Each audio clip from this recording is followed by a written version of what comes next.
Good evening, everybody. How we doing? All right, good. Hopefully it won't be as late as last meeting. Went into the morning hours, so. Well, everyone, welcome to the September 27th, 2023 City of Edina Planning Commission meeting. On behalf of the rest of the Planning Commission, although our numbers are low tonight, we're grateful that you're here today in person or for those tuning in remotely. I'll say it every time, but your curiosity, your feedback, and your participation are vital to this process as we navigate change together here in Edina, specifically regarding the way in which people would like to use their land. So the city is committed to hearing your feedback, and not just that, but making sure it gets to people who are making decisions like us. So any feedback that has been submitted through a variety of means, whether it's email or through the city's engagement website, which is www.bettertogetheredina.org. The variety of means have made its way to us, and we have reviewed it, and we'll consider that while we make decisions tonight regarding the items on tonight's agenda. So tonight there are two public hearings. For those who'd like to provide testimony remotely, if you'd like to get ready, provide you a number to get in the queue. So 786-496-5601 and enter conference pin 099-8641#.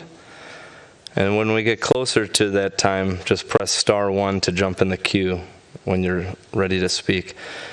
For those in person and tuning in remotely, we'll ask you to state your full name and address before speaking. You got 3 minutes to speak. So with that, let's get right into the meeting. So begin with calling the meeting to order. And then we'll start with roll call. Commissioner Felt. Here. Commissioner Miranda. Here. Commissioner Padilla. Here. Commissioner Smith. Here. Commissioner Day. Bornstein. Here. Chair Bennett. Here. So the meeting goes forward. We have quorum. Usually we have an approval of the meeting minutes from the prior meeting, but those haven't been prepared yet, so those will be on the next Planning Commission meeting. Yeah, because it was so long. So instead we just have the approval of tonight's meeting agenda. And there's a modification to continue the 6900 Dawson Lane public hearing to our October 11th, 2023 meeting and approve the agenda as amended. So I'll welcome a motion to do that unless there is other proposed changes. Motion to move. Second. All those in favor, say aye. Aye. Aye. So moved. All right, next we have our community comment period, and this is a chance for those who are in person to testify about any matters regarding land use that aren't on tonight's agenda. You can come forward to one of the podium, and you have 3 minutes to speak. Again, state your name, your address. When it turns green, you can start. When it's amber, you got 30 seconds left, and when it's red, your time is up. So for community comment, please come forward.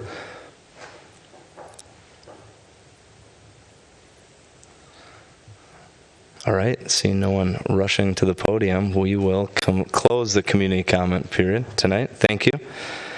That's the first in a while. Next, we have our public hearing. So we have 2 on the agenda tonight because we pushed one to the next meeting. And just so you know what to expect for each of the public hearings, I'll kind of go through a rundown. So first, so you know, the staff provides and puts together a report for us to study and research and use for us to help make decisions tonight. They will use that and provide a presentation to us based upon that. After that, we will ask questions to staff, and then we open it to the applicant to provide their own presentation. We'll follow that by questions. And following that, we will open it to a public hearing, and that's your chance as a resident to speak about this matter. So again, remotely or in person. And once we close that, it'll come back to the Planning Commission for us to deliberate. And if we have other questions or comments, that's our time to share it. And then we'll follow that with a motion to approve or deny the request at hand. So with that, we have Planner Boddicker here to present for 4917 Eden Avenue the sign variance. Thanks. Yes, thank you. Members of the Planning Commission, tonight the applicant is requesting a sign variance for an additional 39.9 square foot wall sign on the south elevation of 4917 Eden Avenue, which will be known as Mason Green. The subject property is located on the east side of Highway 100, south of Eden Avenue, and west of Wilson Road. The subject property is currently under construction. The Mason Green building is a 7-story apartment building with a restaurant on the first floor. The site is zoned PUD 21, and in the PUD 21 zoning, signs are regulated by the PCD 1 Planned Commercial District for commercial uses and Planned Residential District for the residential use. The allowed residential signage under the PRD zoning is one wall sign with a maximum size of 12 square feet. The applicant is requesting an additional wall sign on the south side of the building that's 39.9 square feet.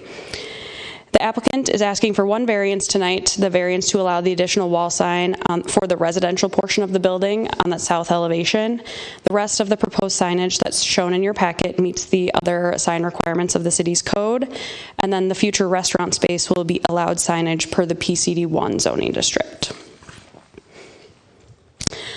Let's see. Like I said, in the PUD 21 zoning district, there's one wall sign or one sign that's up to 12 square feet that is permitted for that residential use. The applicant showing one 8.9 square foot projecting sign on the northeast corner of the building. And then the request tonight is for that additional 39.9 square foot sign on the south elevation of the building. So you can see here on the screen the projecting sign that's proposed, that is the code compliant sign, and then the wall sign, the additional 39.9 square foot sign on the south elevation. As you know, variances, or the state statute and Edina ordinance requires that certain conditions must be met for a variance to be granted. The first one being to relieve practical difficulties that prevent reasonable use from complying with the city's ordinance requirements. The applicant must show that there are practical difficulties in complying with the code and that the proposed use is reasonable. Tonight, the subject property is owned PUD, and this allows for signage that's permitted in the planned residential district.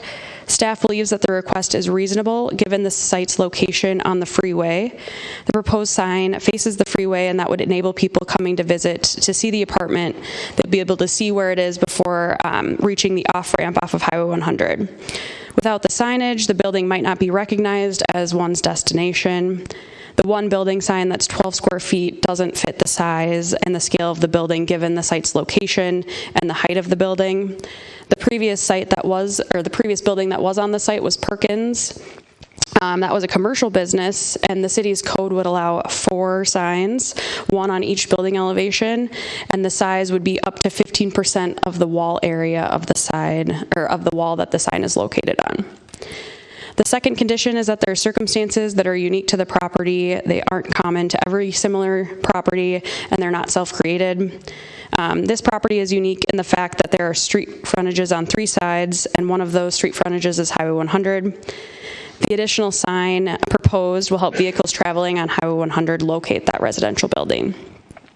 The third is that will the variance alter the essential character of the neighborhood? Granting the variance will not alter the character of the neighborhood. The Grandview District has buildings with signage that have similar scales. So tonight, your staff report outlined optional actions made for approval or denial of the sign variance, but ultimately, staff recommends approval of the sign variance request and believes that the proposed sign meets the variance criteria and is reasonable given the practical difficulty. And with that, I can answer any questions, and the applicant is also here tonight. Thank you for the presentation. Look around. Any questions from fellow commissioners? Yeah, Commissioner Felt. Of staff or the client? Does it matter? Oh, I'm wondering if the sign's going to be lighted. it will be illuminated, yes. And maybe I'll wait. I just kind of want to know how it's illuminated. Okay. If there's any other questions for me, otherwise I can pass it off to the applicant. Any other questions for staff first? Yeah, we'll take the answer. Good evening. My name is Bjorn Bowman with Sarah Graphics. Yes, the sign will be illuminated, internally illuminated with LED. One thing of note is, I don't know how to get back to yeah, thank you, Emily. So as you can see here, the dark blue background will remain opaque during the evening, and the only thing at night that you will see lit is the actual white copy or mason green. And so that was in an effort just not to have a big white, lit rectangled sign. So it will follow the same illumination as the flag sign, where it's just the copy and the logo that illuminate at night. And so the light bulbs are hidden discreet. Correct. They're there. internally. It's an internal illuminated cabinet, and it'll be LED illumination. So you will not see. Everything will be housed within the cabinet itself. Okay. So Okay. Thank you. So there's no direct glare from the LED. That's correct. all. No. Yeah. Right. Okay. Yeah. And most of the light will just come out the actual copy or the letters themselves. So. Thank you. I guess we'll just welcome if you have a presentation you'd like to give, or if No, that was sufficient. I'm not necessarily any more information than Emily's provided. So it's just wanted to answer your question. So. Great. Yeah, Commissioner A Padilla. follow-up question to that. So does this light affect residents? It looks like it's going to be between floors. No, it should not affect residents. Again, it's LED string lights within the cabinet itself, and it's again, the light will just come straight out of where the copy or the letters is, so there shouldn't be any. Not bother the people around the sign at all? No. Yeah. And then there'll be another one sign for the restaurant when that opens? Potentially, yeah. It hasn't been determined yet, but they'll have their own sign criteria, is my understanding. Okay, thank you. So I have a quick question for staff. Those might know it's been on our work plan potentially to review the sign ordinance. Can you speak to kind of the history of this, if you know it, as to why it is so binding at the 12 square feet? And, this one's quite a big step outside of that. Maybe just any history as to supporting some 3 times the allowable size. Yeah, I don't know the history of the 12 square feet. The sign ordinance has not been updated in many, many years. I'm not sure of the last time. So I'm not sure the reason for having them so small, other than potentially it's the apartments typically large in size, is in itself kind of a sign for knowing where it's at. This being a little bit more unique, but as Planner Boddicker mentioned, being located on a freeway like this, and they want that extra signage visibility for people visiting the site as they come off Highway 100. Any other questions? How much, the sign size looks very modest in relation to the building. Actually, I think the lighting is really going to help people to see it, especially in the evenings, because that is quite a small percentage of that overall elevation. So my question is, how big of a sign is the restaurant allowed? Or maybe allowed, do you know? The PCD 1 district is a certain percentage of the wall area that the sign is located on. Okay. So it will have commercial signage, so that signage will be bigger in square footage based on the square footage of the wall. Okay. Thank you. Mm-hmm. I just have one question regarding placement. It's not evident on this drawing, but one of them, it looks like the sign is just kind of off-center of some of the paneling, and maybe it was just in our copy. That one. Yeah, it was strategically placed with electrical in mind, and then also the structure that it could be mounted to with regards to that level to get above sort of the tree line, and where we could install it structurally to be safe and have it engineered in a way that would be able to mount there, and then also still having it visible from 100. So there are a few sort of factors that kind of came into play there as to why it was located there. I was just thinking functionally based off of Commissioner Padilla's point, like just moving it to the right and centering with that gray, at least if there is illumination, it's below a very small window instead of a bigger one. But just curious. Yeah, and there were also some drain pieces that we had to fit within that it's hard to tell from that drawing, but that we needed to fit within as well. So You're talking about overflow scuppers, drain pieces. yeah, next to it's kind of hard to tell, but they had to the left and the right there. That above there is a roof patio, if you will. So there's some drainage pieces to the left and the right that we needed to fit it within. And maybe it's the elevation that's kind of throwing us a little bit. If you go to the construction photo below, can you kind of point to where this sign will be on the photo? Because I think this sign is closer to the corner than you imagine. Oh, there it is. I see it. Thank you. Yeah. Yeah, I guess just visually it doesn't seem to match the one above it still. It's like there's a 3-window set. Yeah, and being with it not complete yet, kind of the rendering of that photograph, it was a little difficult to get it exact. Commissioner Smith. Yeah, thank you. Any concerns at all?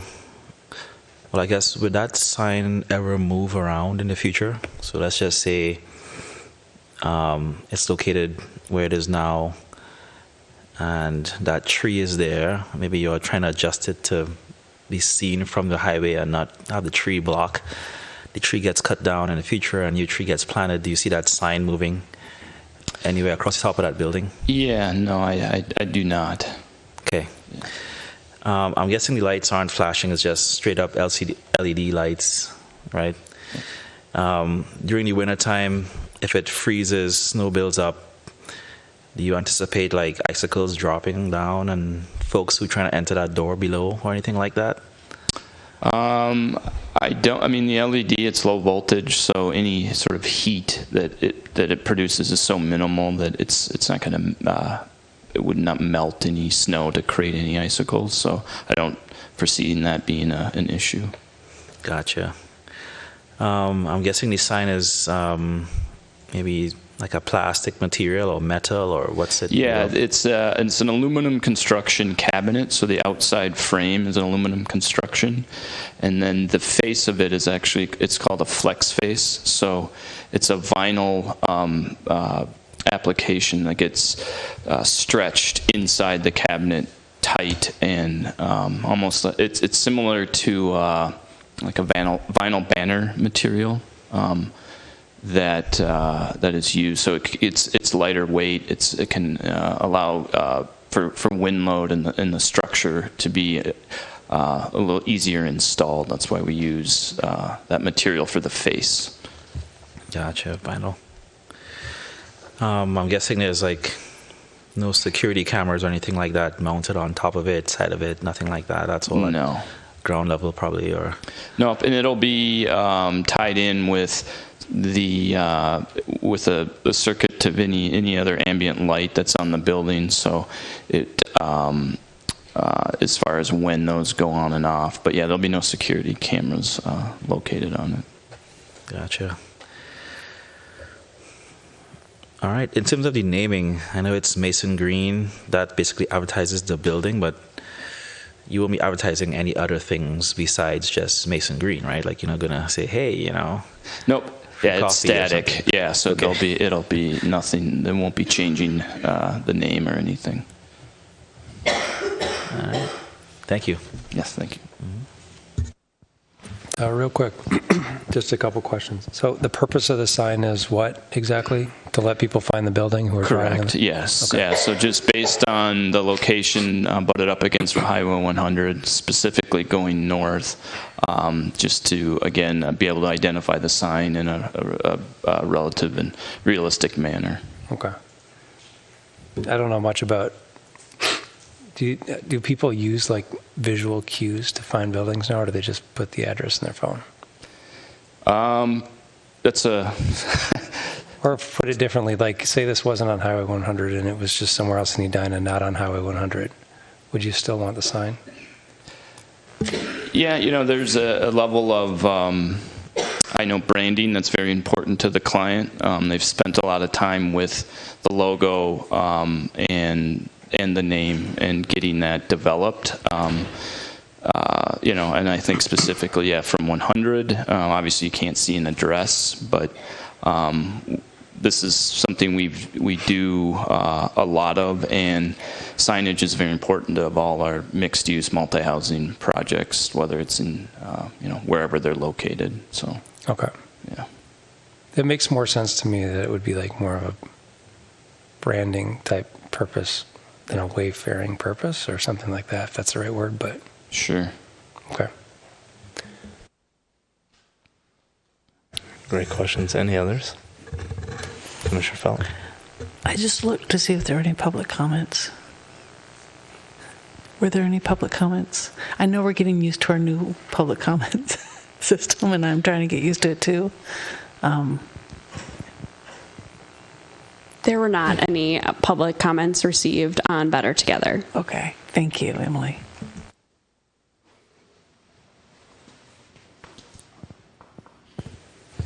All right, with no more questions, we'll open it to the public hearing portion of this. So, as I mentioned before, and I'll run through it again, if you are tuning in remotely, please dial 786-496-5601 and enter conference pin 099-8641# and press star 1 to get in the queue to speak.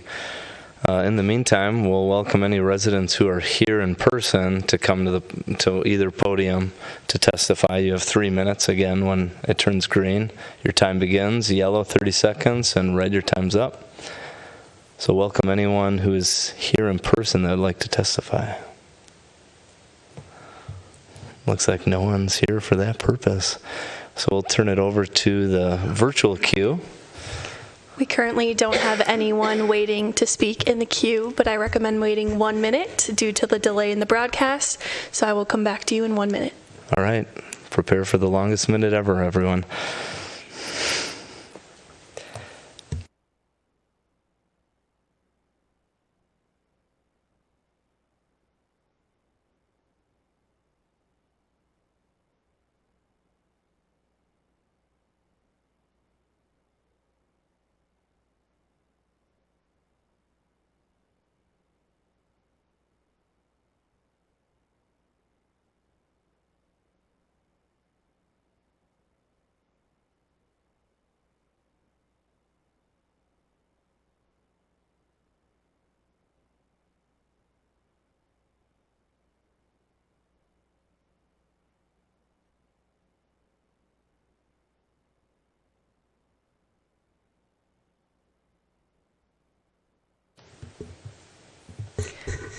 Nobody has joined us in the queue, so I think it's safe to proceed.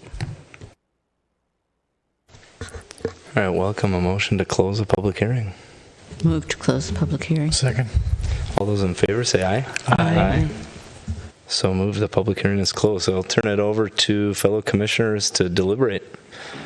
Anyone have any thoughts to share? Kick around. All right, Commissioner Smith.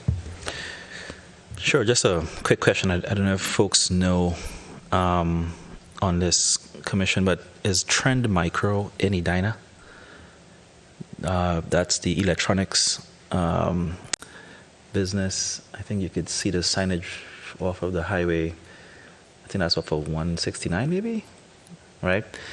So, and that's a really big sign, right? You could see that signage when you're coming up the highway. I see this being somewhat similar, on their need to highlight the building when you're driving up. I think from an aesthetic perspective, it's pretty straightforward. I know the Mason Green logo has like that kind of flower design, but this is just the name, not the actual logo. But from a design perspective, it's pretty basic and clear. From a safety perspective, good questions, I think, on like the placement and the anchoring of the sign. It being a low voltage LED, I don't see heating issues with snow and snow falling on folks trying to enter the building where it's located. So I just don't see the safety risk there. Normally, some signs that have lights on it, there's like neon lights that would make a buzzing sound and sometimes be super bright at night, but I don't think that's what this is. The material, pretty straightforward. Doesn't have any safety cameras or anything like that, so privacy is not something that folks should be aware of or concerned, I think. So it seems like a modest change from my point of view. I know that, in PCD 1, there's some restrictions there, but because this is butting up against Highway 169 and not directly in a residential area, I can't see residents having a major concern with the signage. So I think this is a fair thing to approve, and I'm leaning that way unless I hear something that is a lot different that would change it. So that's my thoughts there, Jimmy. Thank you. Any other thoughts?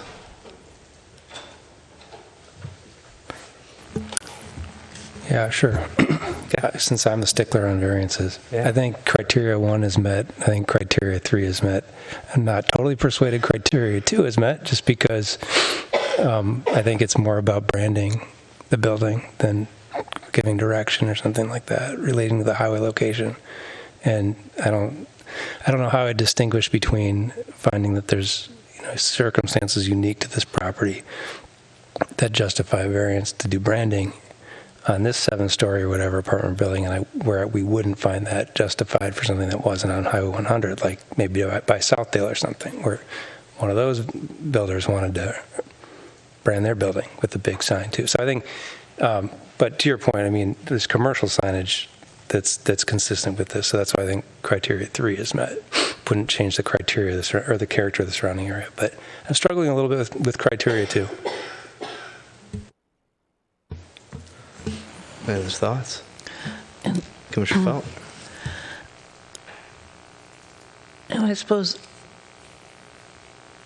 I think criteria 2 is met as well, because as a percentage of the overall elevation, it's a relatively small. I think most commercial signage, it's a percentage of the wall space, as it is for the restaurant use. And so the size feels modest, and when I'm driving around, and maybe it's just because I'm a digital immigrant, if I know where it is, when I see the sign, I'm like, okay, I'm here. So for me, it helps to finalize it. I'm there. So for me, it's met. Commissioner Padilla? I agree that I think the uniqueness criteria is met as well. When I started reading it and I looked at the size, I thought, oh, this is going to be too big. But in the context of the building, I think it's fine. And I think we have to remember, too, that we're going to have buildings on each side of Highway 100 now, right? So, I mean, I think it's the fact that it's on a highway does put it in a unique category, and the fact that, people will want it, although I do believe and did in the entire reading that it was all about branding. But I still think that with the density that will be coming to that area, it's appropriate. Thanks. Just to add, so one thing before I share, so in our packet and what you see on the screen is different than what was stamped and submitted. The sign, at least as proposed, is a little left and matches that brick line. I don't know if you see in your packet. The one that's stamped August 24th looks like it's a few feet to the left. So just so we're clear of what we're supporting, it is the one that's stamped, correct? Not what we're seeing necessarily. If we look at on the screen, it would be closer to the upper right corner and not necessarily that rendering. Well, either one, because it looks like there's one dated June that's in our packet that matches the screen, but the one that's stamped August 24th, the sign, the left-hand side of it matches that brick line, which I personally just support better. Like aesthetically, it looks cleaner when it's up against a transition of material. So if it's stamped by the planning department, that is what is binding this decision, correct? Carrie? Let's see, the conditions include, do we have a date stamp on the conditions? Yeah, we have the August 24th one, date stamped, but based on what the applicant said with the drainage tiles, we can confirm with them that that is a possibility. The rendering might look a little skewed because we had asked the applicant to provide that photo so you could get an idea of what it looks like now that the building's under construction, instead of just the rendering above it, which looks a little skewed with the angles. Are you able to show the one I'm referring to, that August 24th?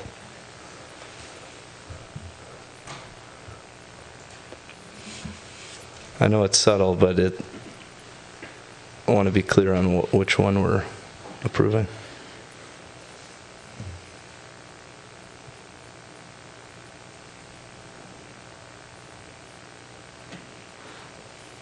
Yeah, right there.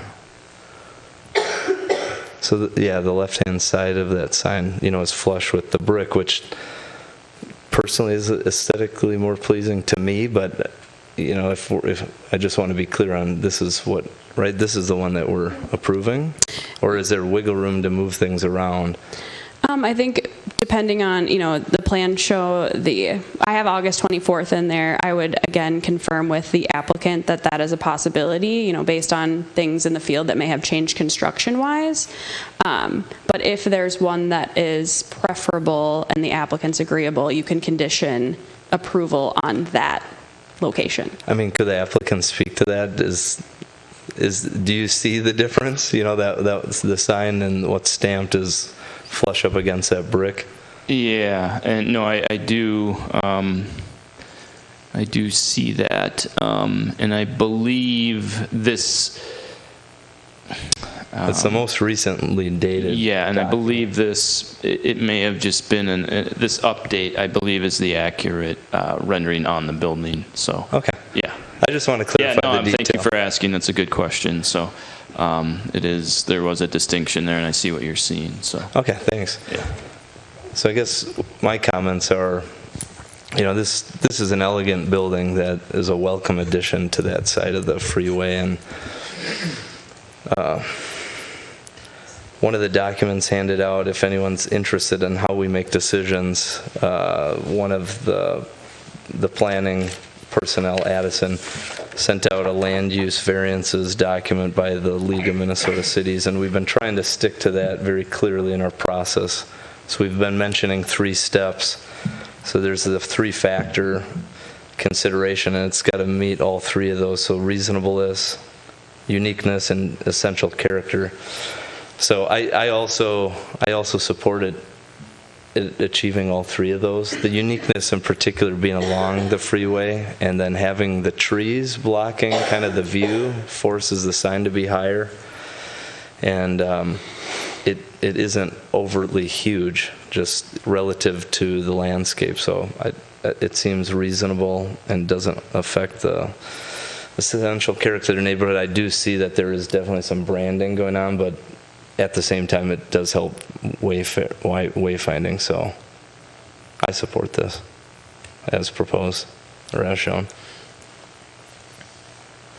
Commissioner Miranda? So don't we have on the 2024 work plan looking at sign ordinances? Correct. So I think it's something that we need to revisit. I think, because, we looked at sign ordinances across Highway 100 for the church over there. And I think the same thing with this is that these are, conservative, not wild, not flashing, not, dancing colors or anything. And as the sign architect, designer said, it's basically, white light coming out from the letters of the words. So it's, it's not like something that I think is overtly, annoying to anyone. It's not near the street level. It's not along a walkway or anything. It's not going to affect anybody in any real way. It is along a highway. I hate to encourage larger signs along freeways, but the fact is people are moving 60 miles an hour on this freeway. So I sort of have mixed feelings about it, but I think if we do look at sign ordinances, I think we should look at things like, is it just letters and words, or is it, a graphic logo? How much of the sign is actually lighted in terms of light penetrating through the sign, and how bright it is. This seems look very conservative to me, so I think it meets the guidelines. I think I'm pretty much in favor of this. I guess with that, anyone have a motion or any final thoughts? I'm looking at those dated plans too, and right up above the same set of plans, it has it to the left and farther down in that set of documents. It's showing it between the two scuppers for that roof area that they're talking about, the drainage. So we might want to put a conditional use on it. I'm okay with it in either, because if the scuppers are built, they're built. And I suspect since they're kind of on a level above, that roughing has already happened. Because it's painted, it's being painted now. Yeah, the roughing has happened. So if you like it to the left, you might want to put a condition on the approval. Does that make sense? Yeah, it makes sense. I just feel like we shouldn't have conflicting documents in in something that we're approving, right? It's Switching around. You can approve that, or in one of the conditions, it has the date, so you can use that as the date of the plan of the June set in between the two drainage areas. And then it will be conditioned to that set of plans only, not a couple different sets. Okay. Just a quick question. I don't know if we want to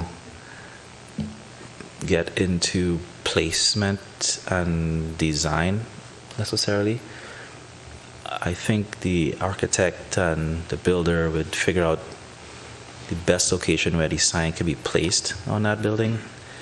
Because I think their goals and our goals are aligned, right? We want residents who drive on the highway to see it clearly. But I do agree with Commissioner Bennett's point that the document should all be consistent. I think that's the bigger idea, more so than let's approve a condition of moving the sign around. It's just my thought on that.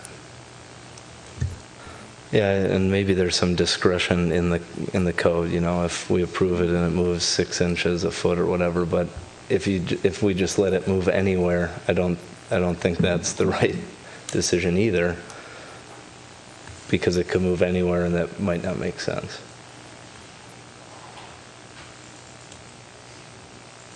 I don't know. Do you have any thoughts over there? Well, it's articulated two different ways in the plans, and it's not that different either way. So if maybe just approving it, it's fine. I don't care. Or you put a condition that you want it on the way it looks on page, whatever page we're can't looking tell at. the pages. Page 7 of 26. I'd support either way. Well, the one with it all the way to the left is the later date. That's the August 27th date, and it's version 814. The earlier one is version 6, dated 6/27. I'll So- welcome a motion Okay. if anyone has one. Oh, I think we just motioned to approve the sign that was dated August 27th. Sign location dated August 27th. I second that motion. All in favor, say aye. Aye. Opposed? Motion carries. Congratulations.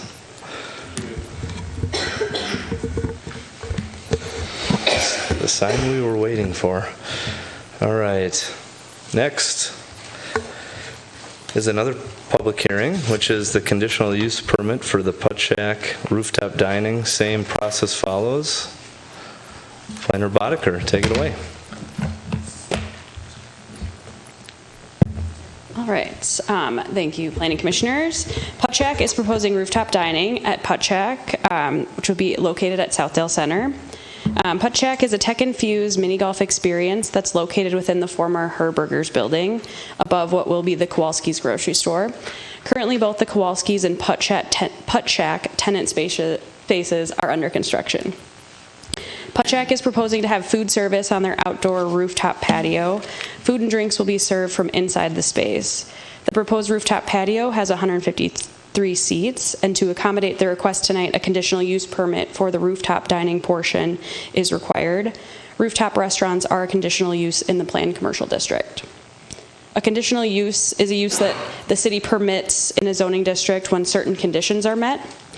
Edina's zoning code outlines the conditions for a rooftop patio to be that the hours of operation are limited from 7 a.m. to 10 p.m. Amplified sound shall be subject to the city's noise ordinance. The rooftop dining area should be kept in a clean and orderly manner. The rooftop restaurant is adequately screened from adjacent residential uses. A liquor license is required if there's alcohol served. Fencing or a guard is required per Minnesota State Building Code, and that lighting is permitted to illuminate the designated area and is also subject to the city's lighting ordinance. There are existing rooftop dining facilities in close proximity to Putt Shack. Lifetime Athletic has received a conditional use permit in 2018 for rooftop dining on their rooftop pool deck, and Restoration Hardware has received a conditional use permit for rooftop dining in 2019. There is no change in access or traffic up to the site, circulation. Putt Shack is a remodeled area of the existing tenant space within Southdale Center, and outdoor seating does not require additional parking spaces. Let's see. Staff believes that the criteria for a conditional use permit for rooftop dining is met. The applicant had initially intended to have the rooftop hours reflect the same hours of operation for the interior space, but since the initial application was submitted, staff had informed the applicant that the hours of operation for the rooftop dining space was limited to those hours between 7 a.m. and 10 p.m. to comply with the city's conditional use permit criteria, and they were agreeable to that. The proposed rooftop area is located, sorry to jump around, on the back half of the building behind the existing building front, closest to the interior of the mall, close to the Lifetime Athletic rooftop. The patio is enclosed by the existing building and no additional fencing or screening is proposed. That fencing or screening is kind of created by the existing walls of the building. There is not residential property that's in close proximity to the proposed rooftop. One Southdale Place is over 500 feet away. The Weston is over 1,000 feet away. The Onyx is roughly 800 feet from the rooftop. The closest single-family residence is located in Richfield, which is roughly 1,200 feet from the rooftop. And the closest single-family residence in Edina is roughly 2,000 feet from that proposed rooftop.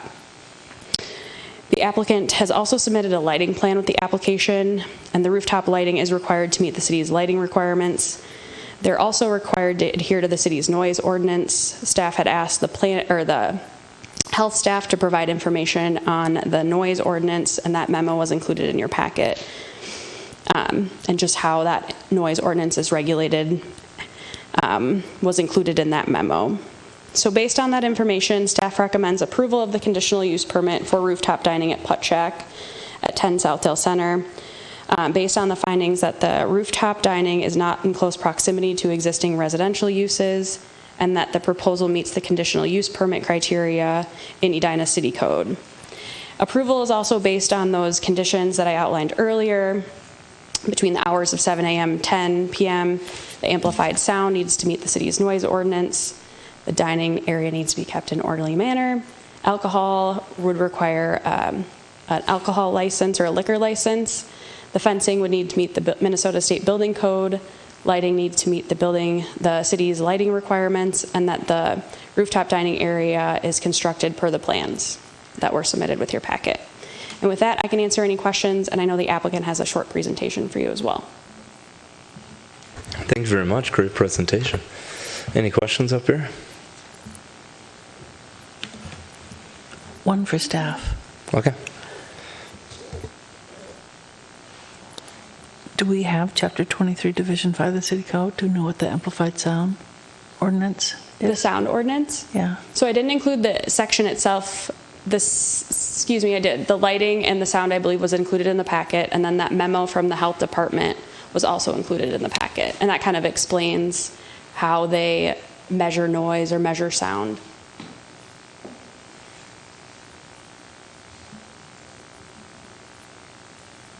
I'm looking for it.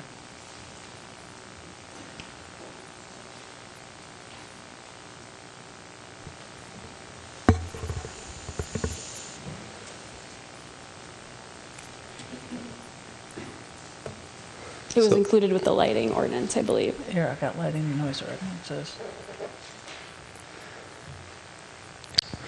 In the meantime, could you speak toward the history of this, allowing rooftop dining? I know it's relatively new. You mentioned there's a couple nearby ones, and I believe we approved as part of a PUD on the west side of France for some rooftop dining as part of that hotel. Wow. If there was plans that were presented with rooftop dining, there wasn't a specific conditional use permit. So it's part that was of the permitted. PUD. Okay. It would need a conditional use permit still, once that plan would come in. Okay. Right.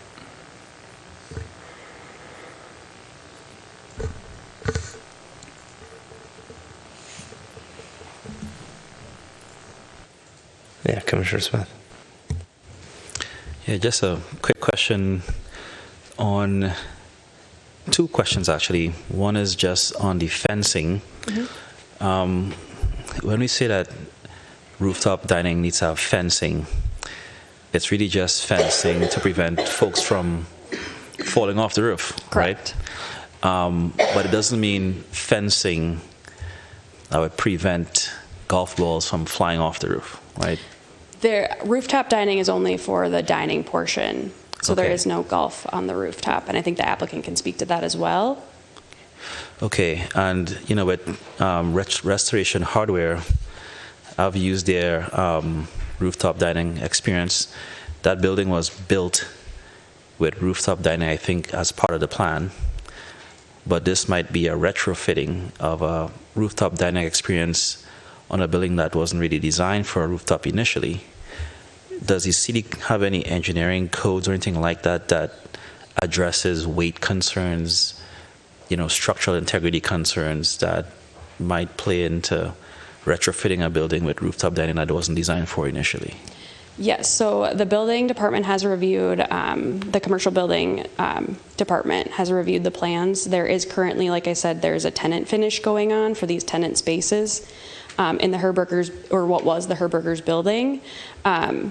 From how I understand it, the rooftop area is needed whether there's dining or not, just for exiting requirements. You could see on the plans there's a stairwell, and so those loads and everything are considered when the engineering of those plans. Gotcha. All right, thank you. So want to come up and start your presentation? Are you ready for the applicant to speak? Yep, please come forward. Thank you.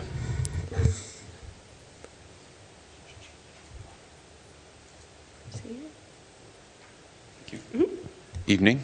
My name is Greg Drain. I'm the Director of Pre-Construction with Putchek. And on that note of the roof, I know the landlord's currently doing work on the roof, and then that's where our mechanical equipment will live as well. So it's very much structurally intact.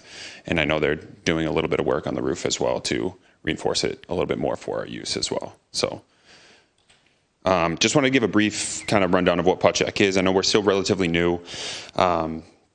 And you may not be familiar with tech-infused mini golf and what that might mean entirely. So what we've done is take the nostalgic mini golf that you might know and love, and we injected tech into that. And what that means is that all of our tech lives within our golf ball. So you don't need to keep track of your score. There's no scorecard, and there's no stroke play. It's a point-based system. So when you come up to one of these courses that you see in the picture on the right, place your golf ball, it'll welcome you, and then you hit and you finish your round, and it'll keep track of your score for you. And our purpose is to bring everyone into play. Putchek isn't for a specific demographic. It's not for golfers only.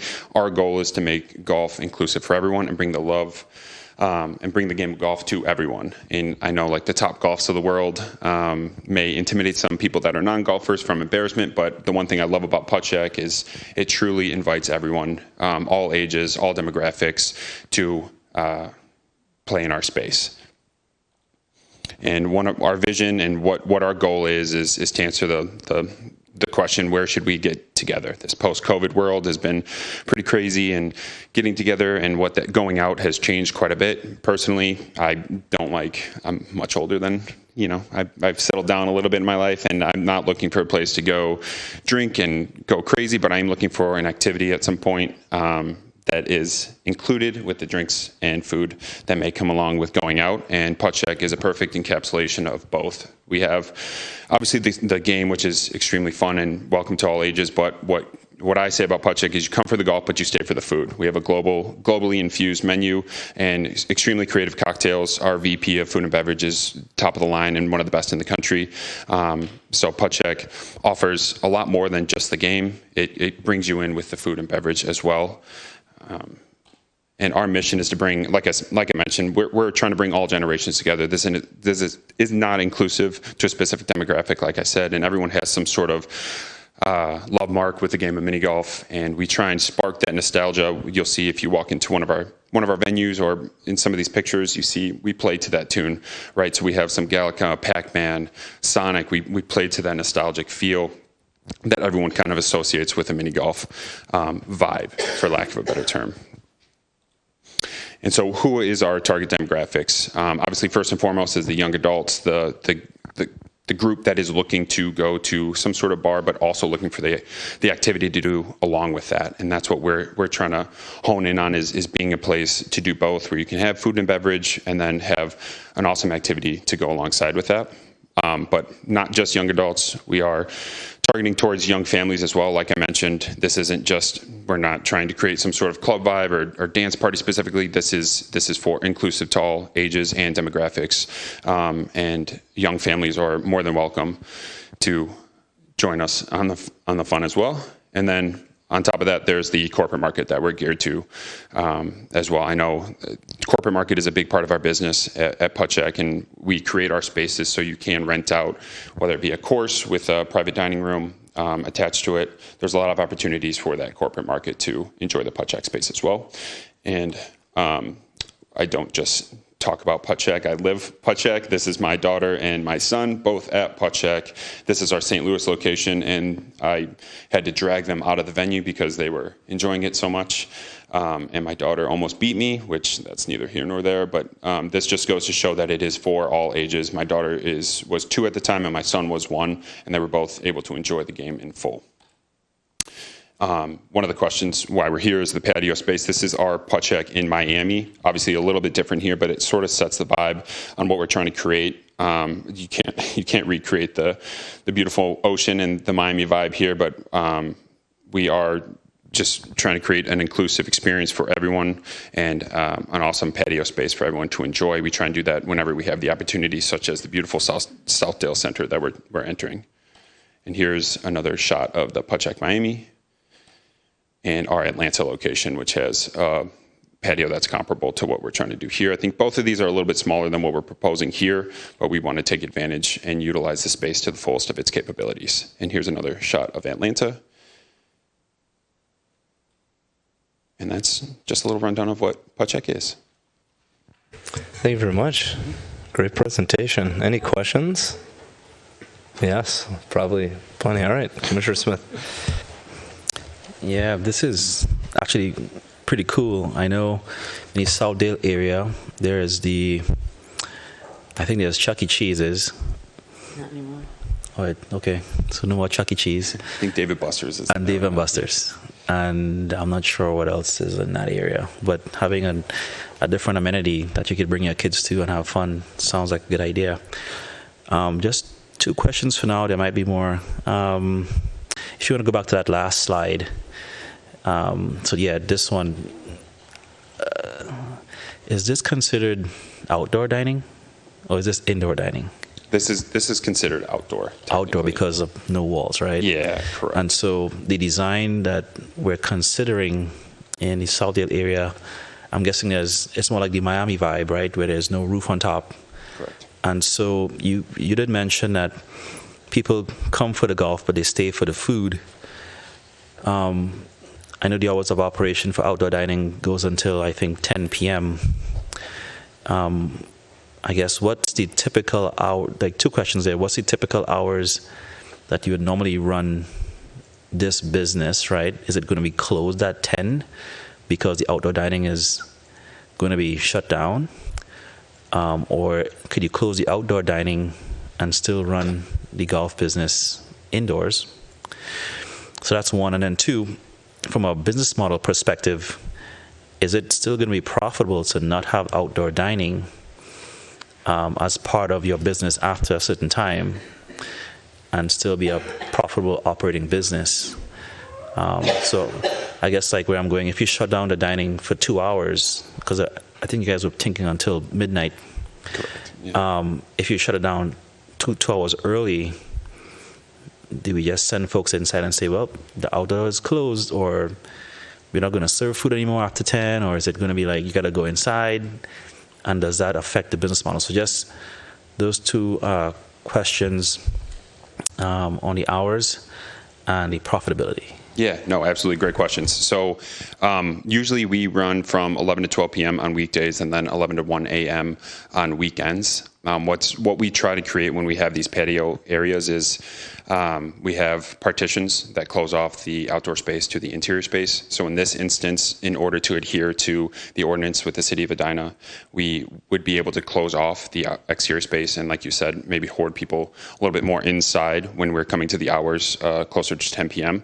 But I don't think when we do create these spaces, we don't try and become dependent on the outdoor space. It's more of an added amenity, like I mentioned, to utilize the space to its fullest. So it shouldn't affect our profit margins because, as you mentioned, if it does get a little bit late, we can bring people inside to then continue to enjoy the experience inside for an extra 2 hours, 3 hours, whatever it may be. And we're not ignorant to the weather that we're dealing with in Minnesota too. So we didn't want to use or base our numbers based off the outdoor because we do have 3-4 months of good weather in Minneapolis, something like that. I'm from the Midwest as well, so I know everyone likes to enjoy the weather when we have it, but it is rather limited. So we try not to base our models solely off the outdoor space because we know it is a rather limited time. So we focus on the full 12 months as opposed to those 3 months. So as I mentioned, that outdoor space is just an added boost for us during the summer months. Commissioner Padilla. Thank you for your presentation, and I think this is a very creative use of the space in Southdale. So I applaud your effort and your creativity in finding the space. So I need clarification, if you would. Well, is there dining without regard to this, and you're looking to do it outside, and there's already going to be dining inside? Correct. Okay. Thank you. I didn't quite understand that. What can you tell us that you've learned from other putt shacks in terms of making the outdoor dining successful? That's a really good question. I think it depends on the market too, right? So I think like with our Miami location, I think the expectation for that specific demographic is to have some sort of engagement with the exterior because you have beautiful weather in Miami throughout the years, or throughout the year. Excuse me. But we've seen we've seen it successful in our St. Louis and Pittsburgh locations specifically. We have outdoor dining at both those locations. And like I mentioned, with both those climates, the warm weather is relatively limited. So when we do offer that full utilization of the space and the outdoor space, we see a lot of excitement to get outside and enjoy that space. So we want to offer our guests the full experience of being able to enjoy the weather when we have it, specifically in the St. Louis or Pittsburgh. As I mentioned, it's pretty limited, but we've seen a lot of success with our guests coming to our space and enjoying the exterior patio as much as possible when the weather allows. So it's been a very cool to see how Putt can be successful year round, and then during those summer months with the added benefit of the exterior space, if that answers your question. And if this doesn't get approved, what will you do with the space? That is a great question. We'd have to pivot quite a bit to figure out what we'd want to do to fully utilize that space. And to be totally frank, I don't think that thought has crossed our mind, but one thing that we are adding to the space, so I don't think I did a good job explaining the actual putting portion of this space. So this is a 4-course model, so we'll have 4 interior courses that individuals and guests will be able to golf on. And one thing we're actually rolling out in this location is our new challenge hole concept, which is a single hole experience that guests can come and go on, where it's more of a bay feel, and you have a group, and then you're focusing on one hole, and it's more of that top golf feel where you're in a bay, you're isolated with your group playing different games that can be incorporated into our challenge hole.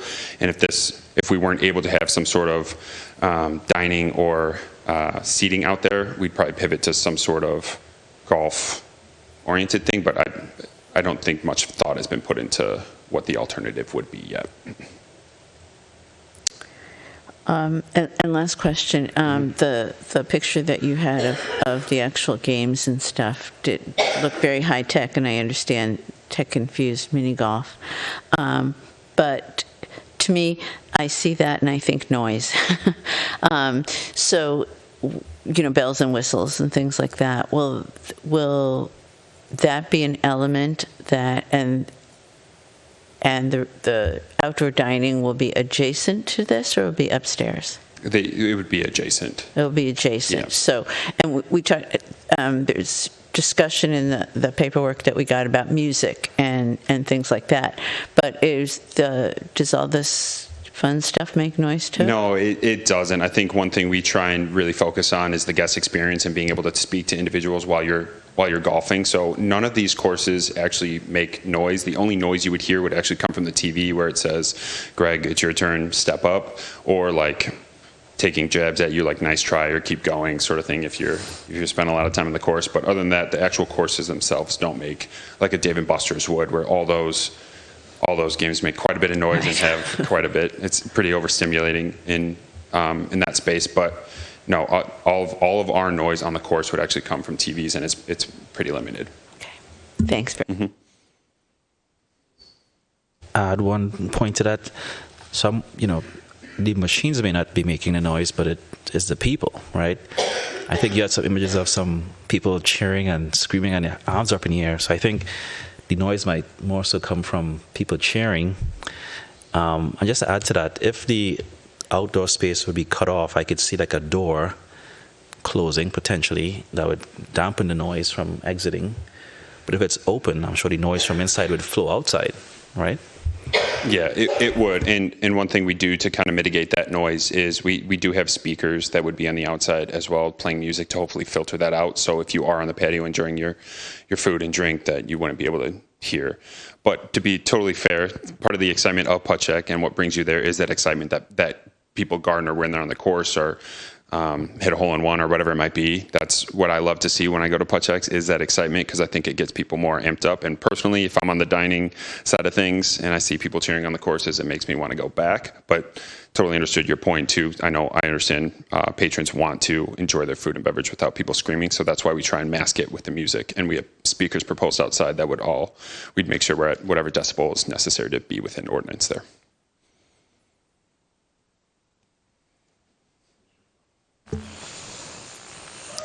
In your description, it says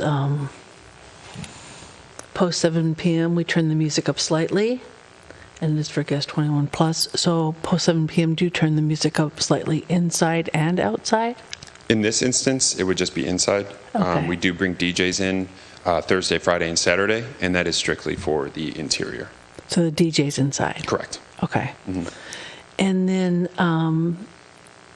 if there were issues with the neighbors, I understand that we're doing, the outdoors can only be animated until 10 o'clock at night, and that's for our noise ordinance.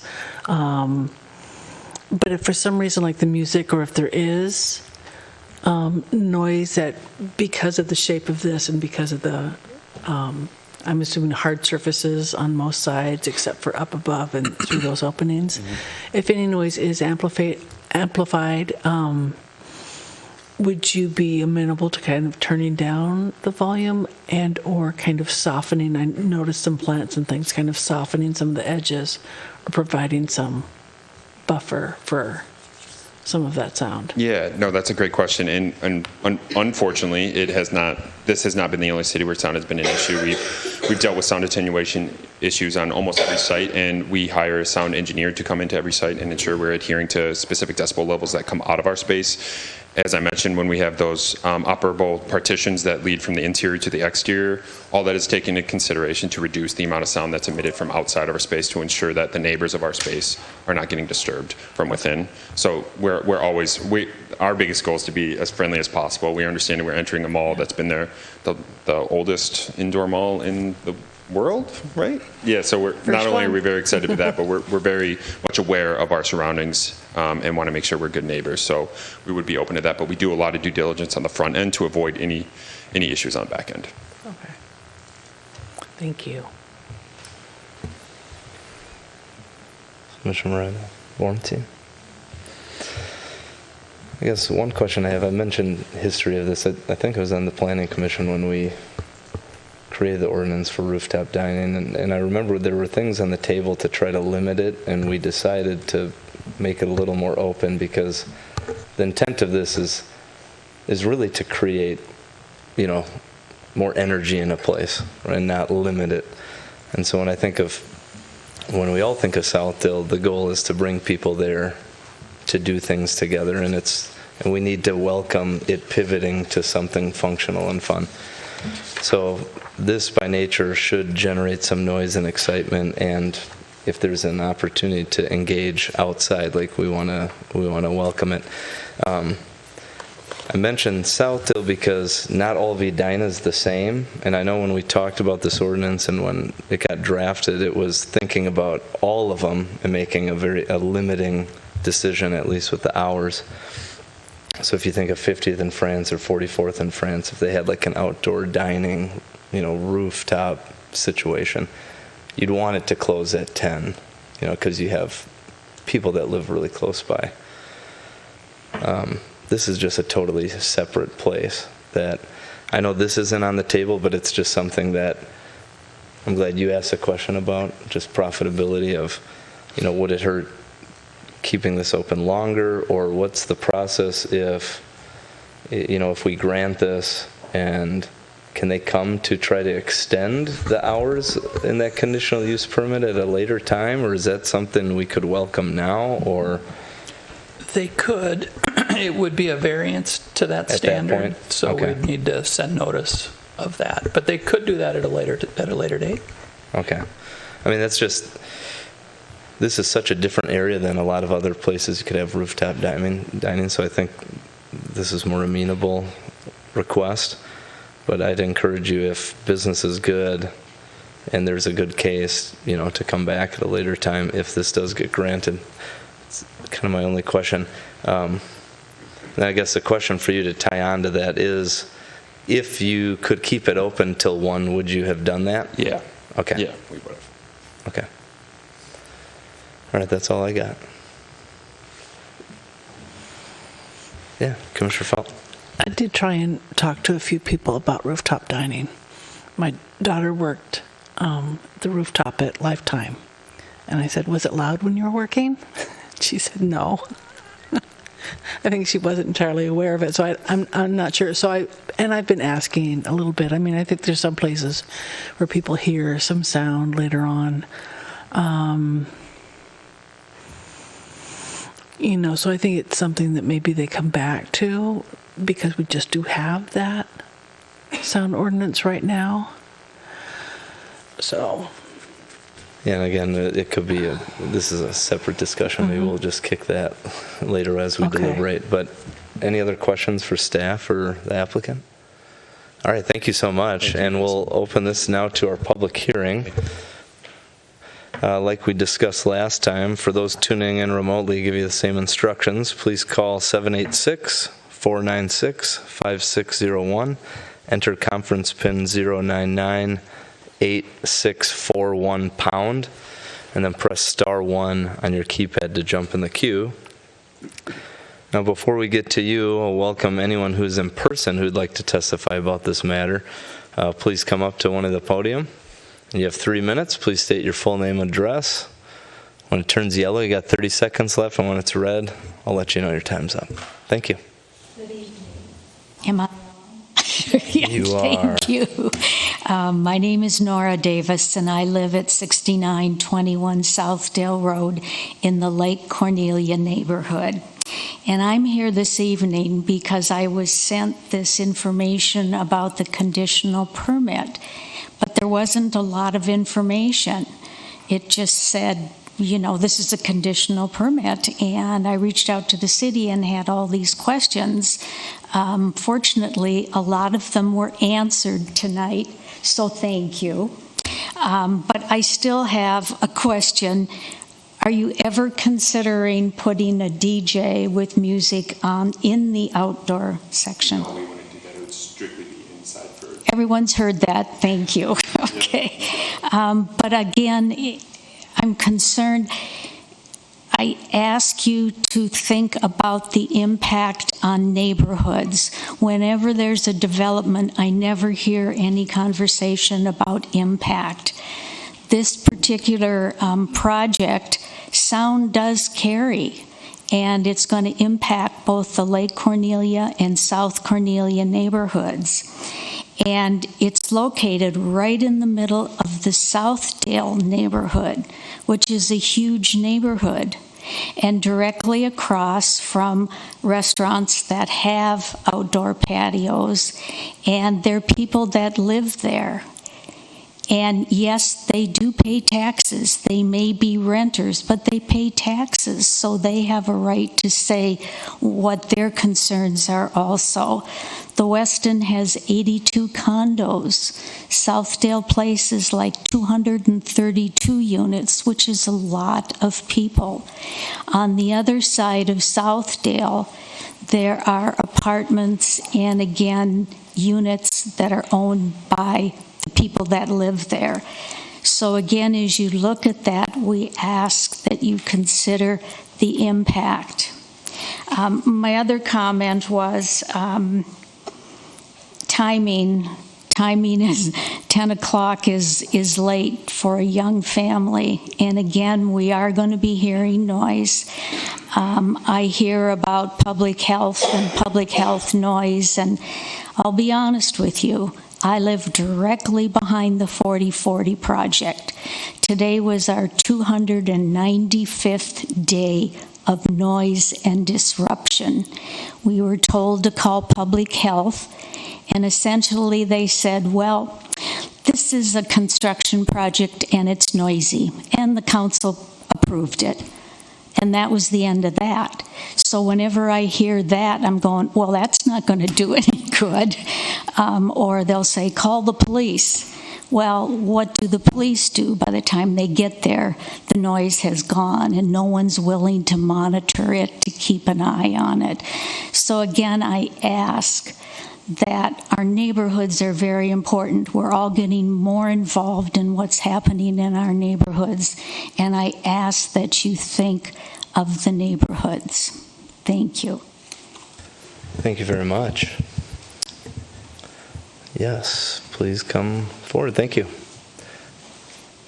Again, full name, address, and you got 3 minutes when that turns green. Your time's up. Okay. My name is Bill Friedel. I live at Point of France, 6566 France Avenue South. I am an owner there. Yeah, I was glad to hear that the outdoor is dining only. I was surprised to find out that the Restoration Hardware and Lifetime Fitness have outdoor dining. Didn't know it. So obviously it isn't impacting my life at all. And so, but I go along with the same comment that Mrs. Davis just made about the overall sound. We live by freeways, roaring traffic on France Avenue and 66th Street, and it's cumulative. And so I really appreciate your thinking about all this, and sound studies are very important. Now, my next point is I'd like to get a little more information about this age mixture. I mean, I've seen pictures of young people with drinks, and then we're talking about families. You know, how does this all fit together? My only question. Thank you very much for your consideration. Project sounds kind of fun, really, doesn't it? Thank you very much. Anyone else here who would like to come forward and testify? Seeing none, we'll turn it over to our virtual queue. Is anyone waiting in that, ready to speak? No, we don't have anyone waiting to speak, and I think that since we've allowed enough time to pass, that we can move forward. All right. With that, I'll welcome a motion to close the public hearing. Motion to close the public hearing. Second. All in favor, say aye. Aye. So moved. Public hearing is closed. Now I'll turn it back to the Planning Commission to deliberate here. Just look this way and share your comments. Commissioner Pelt?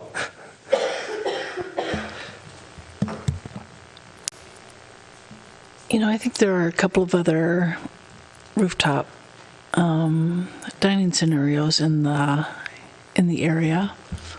And even, you know, talking about the Westin, I think right below that, Pittsburgh Blue has a patio that stays open until relatively late. I don't know if we've ever had any complaints about patio dining and noise at the Westin. Not that I'm aware of. We do have quite a few patio dining establishments. 50th in France, another example.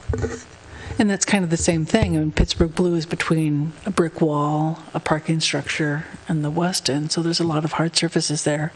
And the Cove has some outdoor dining, too, in that area. You know, I'm for animating Southdale and relatively for this. I do like the fact that if it is noisy, right, because it is in a little bowl, a three-sided bowl, and noise can kind of travel out. If it can, it can be kind of adjusted a little bit, I think, with curtains or some soft greenery to kind of contain some of that. And I think keeping it until 10 p.m., you know, because usually the parents and the kids do go home, and it's left to a younger crowd to stay out late at night. But those are my thoughts. I'm generally in favor of this. Down the line, Commissioner Miranda? Yeah, I'm perfectly fine with this. I mean, I hope we don't, you know, legislate fun out of Edina. So this seems like a fun place for a lot of people. It doesn't look like they're having rock concerts or anything here. It seems like a reasonable amount of noise, as much murmuring as anything else. And in terms of, you know, a resident mentioned roaring traffic. I mean, part of the reason we do density and part of the reason we push for mixed use, of which this is that when you have, you know, recreation and housing and jobs all in the same place, which we do in the Southdale district, then people can live there and they live nearby and they can walk to this place instead of driving there. So instead of people driving to some far-flung exurb to go to some golf place in the northern Twin Cities, they can go right here and they can walk. So I think it really kind of hits all our attributes of what we're looking for and what we're doing in the Southdale area. So I'm very much in favor of it. Thanks. Commissioner Padilla. I do very much appreciate the comments that were made. I do, however, think that because there's parking all around it, and we've got the mall around it, that this is a better spot for something, an endeavor like this, than pretty much anywhere else in the city. An injection of fun, you know, at Southdale. This is very different than anything else we're looking at, or any of the other options we're looking at in that area. And I also think that, you know, right now in Centennial Lakes, there's mini golf, and it is immensely popular. And you see everything from toddlers to, you know, seniors and everything in between, particularly, you know, young people. It's crowded all the time, and they have the Scottish Highlands thing too. They're all very, very busy, and I think it would be great to have an alternative for these people to go up a couple of blocks and walk up and, you know, and do this as well. So I don't know if you looked at that or if you took that into consideration, but you know, kind of based upon how popular the golf is a couple of blocks south of here, I think this fits in and it would go well. Thank you, Commissioner Smith. Yeah, I think this is a very fun thing. I did miss Pinstripes. Pinstripes do bowling, so I call out Dave & Buster's and Chuck E. Cheese, but I forgot to say Pinstripes, so I apologize to Pinstripes. And there might be somebody else I'm probably missing. I think Centennial Lakes definitely has the mini golf. Centennial Lakes also has these senior centers right around it too, and so there would definitely be noise. But I guess my question, if I could just ask one quick question, maybe to Director Teague, but if there is a noise concern, because I do agree with the residents that we have to always pay attention to what the noise is, and if it exceeds the allowable limit, there needs to be some action to ratchet that noise down. So I guess to Director Teague, if Putt for some reason exceed the excitement level that's accepted in this area and complaints do come in, what would be the city's actions to bring it back into, I guess, an acceptable level?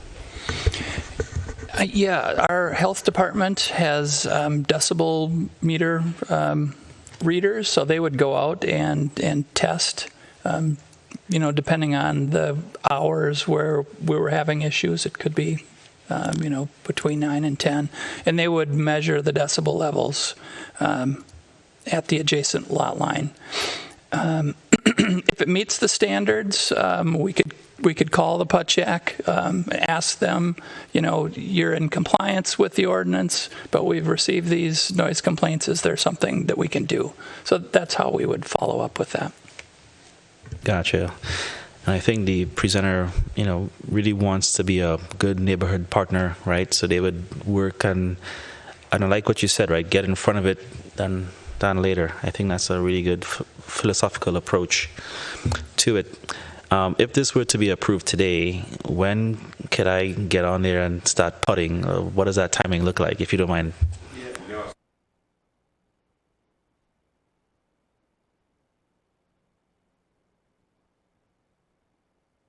Gotcha. We do have friends and family there, so they come test it with $1 drinks and food as well, and free golf. So very nice. More than welcome to test it out. So overall, you know, the Southdale area, I think, just needs more activation. I go down there sometimes and it's pretty quiet. I think this is new, this is different, this is fun. The outdoor dining scene is always a fun thing to take a part of in the very limited time frame that we have in Minnesota with the weather. Anytime we get to go outside, I would go uptown, but there's more spots now. So overall, once we meet the noise and the ordinances with operating times, noise level, the alcohol service, once those criteria are met, I see this as being a really fun and exciting thing to add as an amenity in the city. So I'll be in favor. Thank you, Commissioner Bornstein. I don't have anything unique to add beyond what all the other commissioners have already said. So I support it for all those reasons. Great. Yeah, I guess I'm last one. So, yeah, tying on what everyone said, there's 7 conditions. They meet them all with what they're proposing. And I spoke again about kind of the intent of this ordinance. I was part of the planning commission when we were drafting it, and one of the biggest kind of sticking points for us was what some of the residents spoke about is just the impact on neighbors. And so one thing that came into this was adequately screening residential uses. That was both for natural sound attenuation from doing that, as well as like visual privacy. And we had discussed doing extra sound mitigation measures. But again, like I mentioned, part of the purpose of allowing this is to create some energy and vibrancy in an area. So if you hear some activity up on a rooftop in a commercial node at an appropriate hour, we want that type of excitement and energy in our commercial nodes. And as I mentioned, not all Edina is the same. A lot of the places we discussed were kind of our smaller commercial nodes where how can we accommodate this in a good way that doesn't disrupt the neighborhood when they're so close. This is just so different because everyone is so far away, and this particular use is very masked by hard structure, and going to the east is the least impact. So, I mean, I fully support this, and I would welcome, either us as a planning commission to revisit specifically the hours of operation, or we keep it as is, but we encourage applicants like this, if there's an area that's suited for matching their business and helping them out be more successful, if they would have kept this open till midnight or 1 and there's really no impact on neighbors, we should think how to accommodate that in the future, because 6 years ago we didn't accommodate this at all. So just as we think toward the future, just something to think about, maybe put in the parking lot for future work plan items. Otherwise, fully support this. Anything else? Motion, anyone?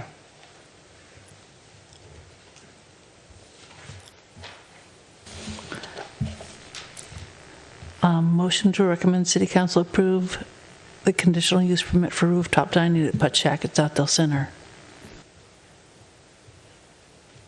Second. All in favor, say aye. Aye.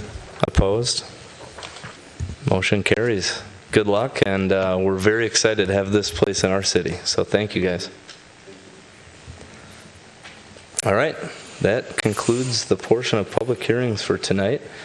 And we move on to our reports and recommendations, of which we have one, and that's a sketch plan review for 6600 to 6800 France Avenue, just west of this project.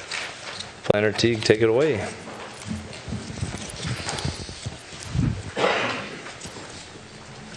Okay, thank you, Chair, members of the Planning Commission. This site, as mentioned, is located in the Southdale District. It's directly west of Southdale. It's the 22-acre property known as the Southdale Office Center. The site is guided in our comprehensive plan for office residential use. It is zoned PUD, planned unit development. It was rezoned to PUD back in 2017, and the plan on the screen is the master development plan attached to that PUD rezoning that took place. So just to quickly go through this, as this essentially is the zoning for the site today. Out of the entire site, really the only thing that has happened with this plan is the Bank of America on the south half. So the plan included some retail shops along France, a relocated tavern on France, a hotel. There was a medical office on the north side. The middle buildings were to be removed and a new 6-story office building constructed. There was also an 8-story residential component. Some of the main features of the site included burying all the parking underneath, eliminating all that surface parking that's out there today, and One of the main features is this shared pedestrian bike vehicle connection through the site, through the middle of the site here. Also the improved east-west connections from Valley View to France. There was also a pedestrian connection to connect the neighborhood by walking across Valley View through the existing oak trees and into part of that shared space here and a public plaza. So that's the plan that was approved back in 2017. Again, Bank of America, the only project that moved forward. So this is the existing site conditions today. So the site that we're looking at is in the middle, right here. So these 3 buildings would be removed. This is the restaurant today and the 2 office buildings. And so the applicant has provided a couple of options for consideration here.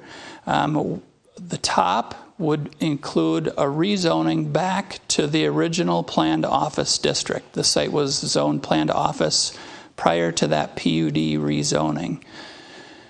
The project would include a 3-story medical building in the middle and a one-level parking ramp behind where those oak trees are located today.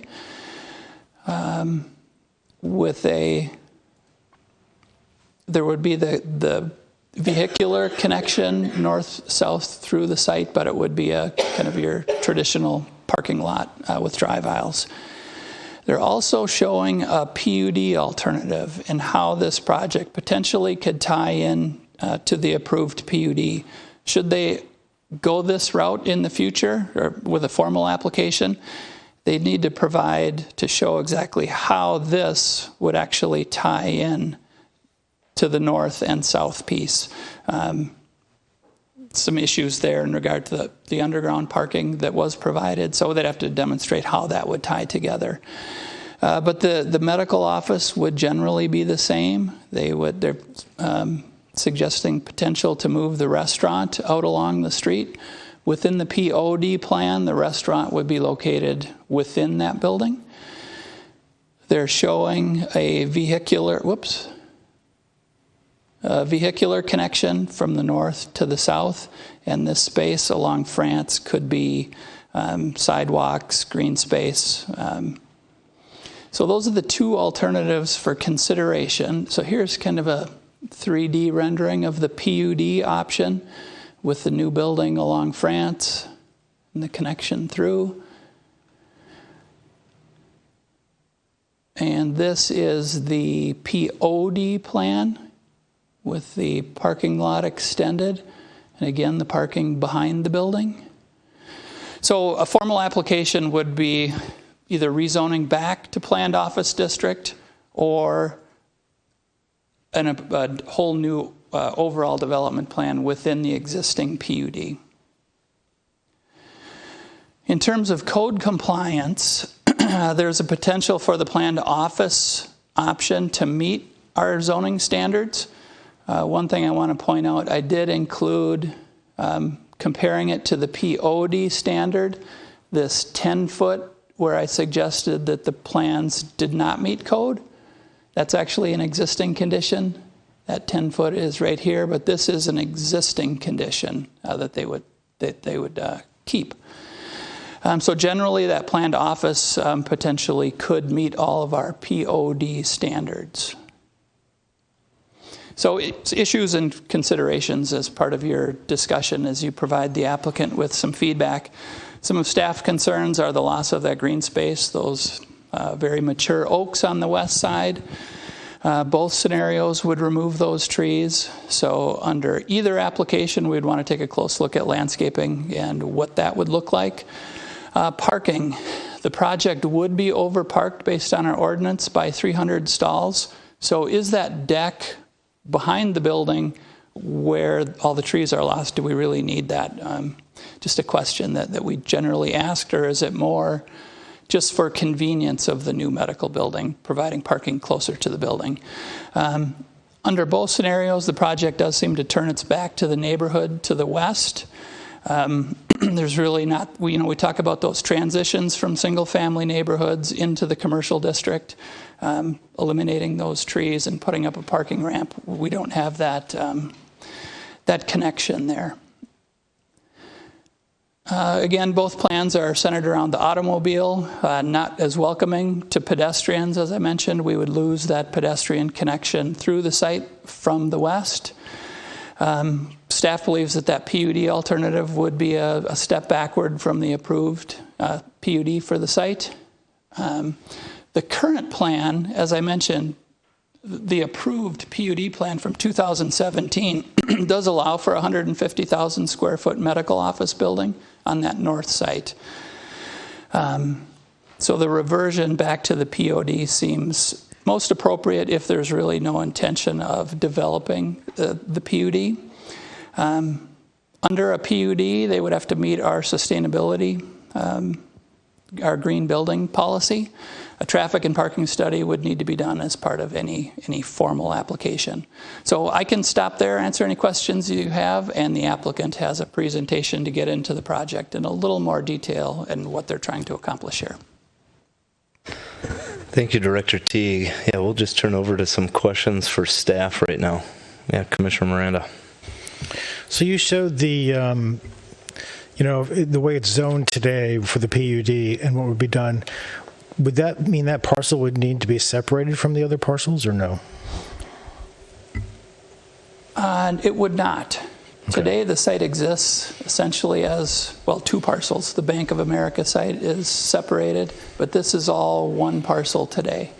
Okay, and they can just build on, they could just take part of that zoning. They could. Okay, thank you. Yeah, Commissioner Padilla.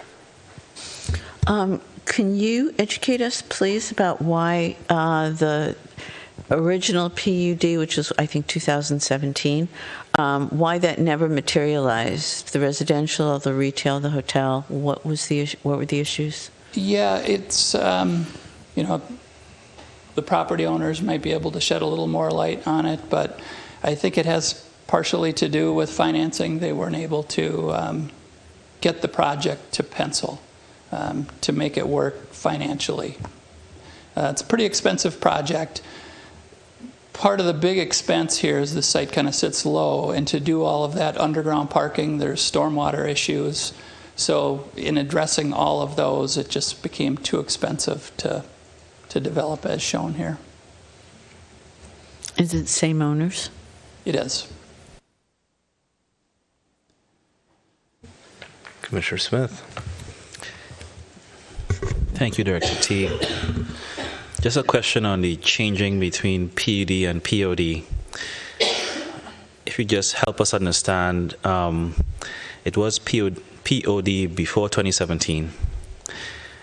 There was a meeting, the city decided to convert it to PUD to meet this criteria, and I think the city council approved and everything, and now we're one idea on the table is to convert it back to POD. What are the steps to convert from PUD back to POD? And is that something that is easily done? Or does it have to go through the same rigorous process to reverse it? It does have to go through the same rezoning process, the same as it was when we rezoned from POD to PUD. So it's the same process. It's rezoning, it's public hearings at Planning Commission and City Council.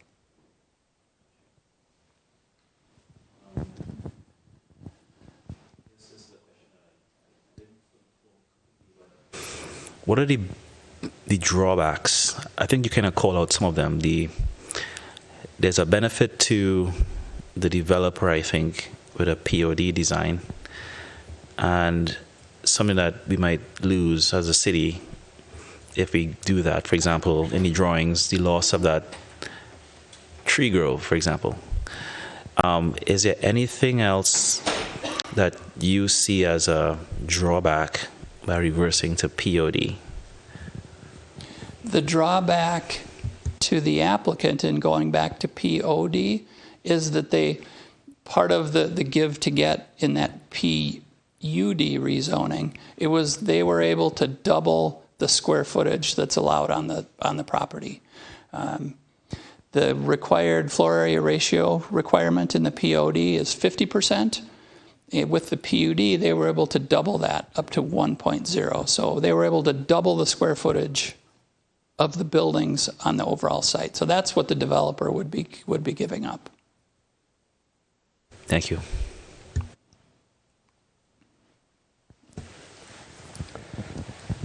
Commissioner Bornstein, any questions? Not at this time. Okay. I guess Commissioner Felt. Can you tell me, the Greater Southdale District Area Plan was adopted in December of 2018? Can you tell me a little bit about the plan, when it started, why it came about, maybe the timeline of it? Yeah, we probably started working on those design experience guidelines 2015-ish. Took a while to get them done. So this project came in the middle of that process. We had a general idea of where we were going with those design experience guidelines, but yeah, those were not finalized when this project went through.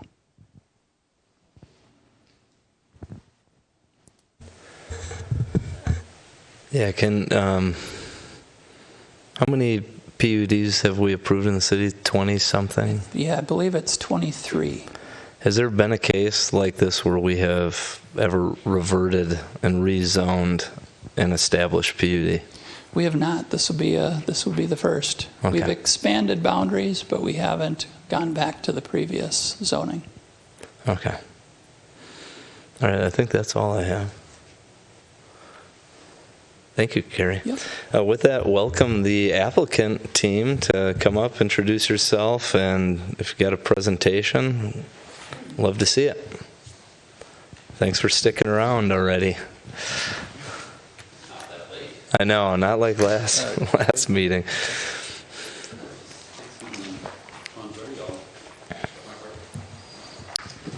Well, thank you, members of the Planning Commission and planning staff. My name is Sean Smith, and I'm a member of the project team for Southdale Office Partners. And along with me are representatives from Olympus Ventures, HGA, and Kimley Horn is not here tonight, but they are certainly a part of our team. I've had the pleasure of being involved with this project since 2008, and in 2014 our company actually moved to the site along with our partners that followed in Olympus Ventures in 2017. In addition to that, many of our staff live in the city of Edina as well. As I understand this to be somewhat of a unusual request, I do want to address why there are two options being presented tonight. And the simple answer is that we are seeking clarity from you and the council on which option to pursue. Carrie mentioned our PUD was approved in 2017, and it otherwise outlines a similar building, similar use in the same location as the proposed building that we are discussing tonight. Because of that, we had initially approached the planning department thinking we could directly go in for site plan application on this medical office building. And we were surprised to learn that we could not, as the proposed building was not designed exactly to that of the originally approved PUD. We were also surprised to learn of the hard stance, not necessarily on the staff's part, but just not allowing any deviation from that plan. And we were encouraged at that point to consider reverting to our prior zoning designation of POD. After further discussion and explaining that this proposed building would only affect one portion of the site, and that we still have the desire to develop on the other portions of the site, we were then told that an amended PUD is possible if we meet the intent of the existing PUD that would remain in place. So after considerable dialogue of trying to interpret what the word intent means, it became clear that this was somewhat subjective in that certain changes did meet the intent while others apparently did not. And it was collectively agreed from there that that us and staff would be providing the dual path sketch plan as outlined tonight.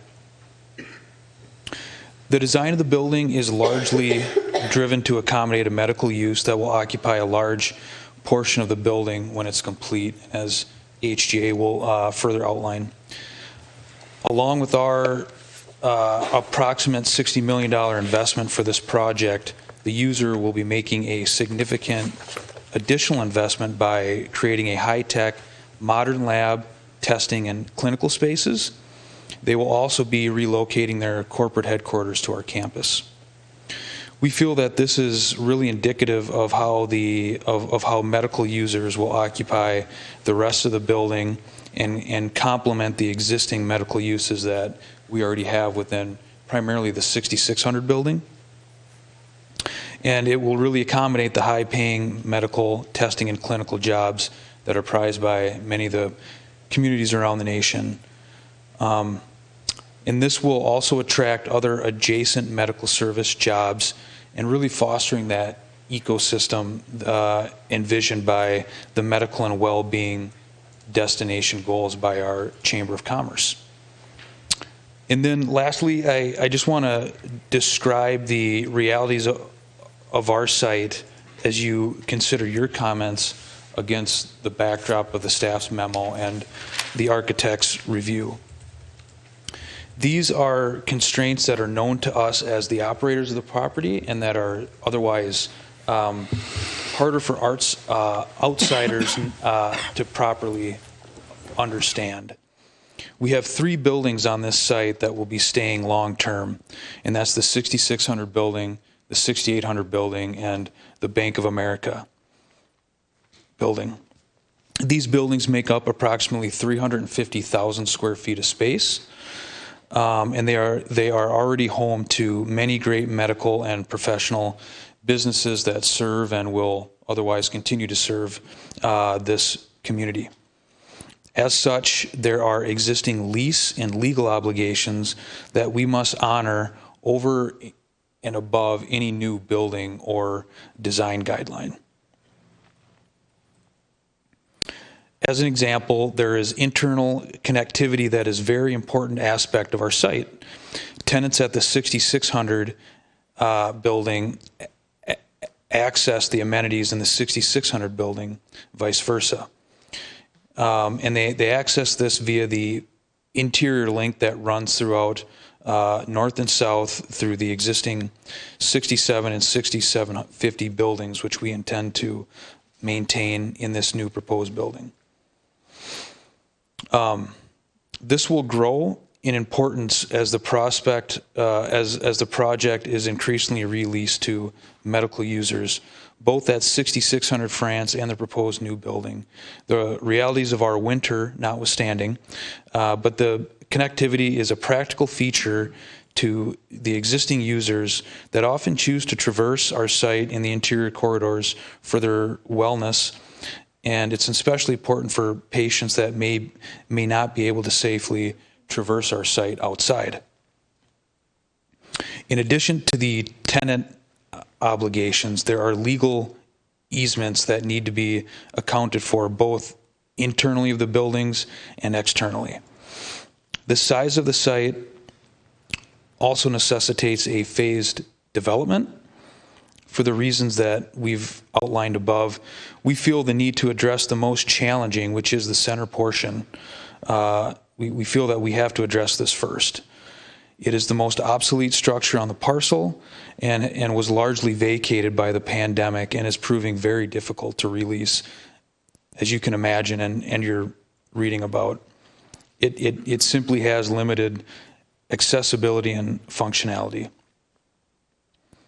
Should the amended PUD be able to be retained, additional phases will be able to incorporate and address more of the comments that have been recently identified by the neighbors and also within this staff memo. And if you haven't lately, I would encourage you to drive around the site, visit it, focus particularly what exists today and at the areas that we are looking to improve. These buildings have been relatively unimproved and are 60 years old. We have spent a lot of time trying to figure out how to improve this site for the benefit of all of our stakeholders that will accommodate the existing site constraints. Since the PUD was approved, the Amazon effect challenged the retail uses that we are now, and we are now also seeing the effects of the pandemic on traditional office use. We believe a medical office is the highest and best use for this part of the parcel and phase of the development.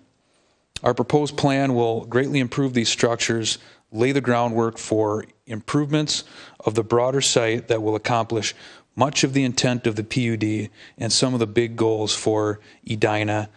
And moreover, this process has proven that future development of our site will assuredly require the continued examination and your continued participation.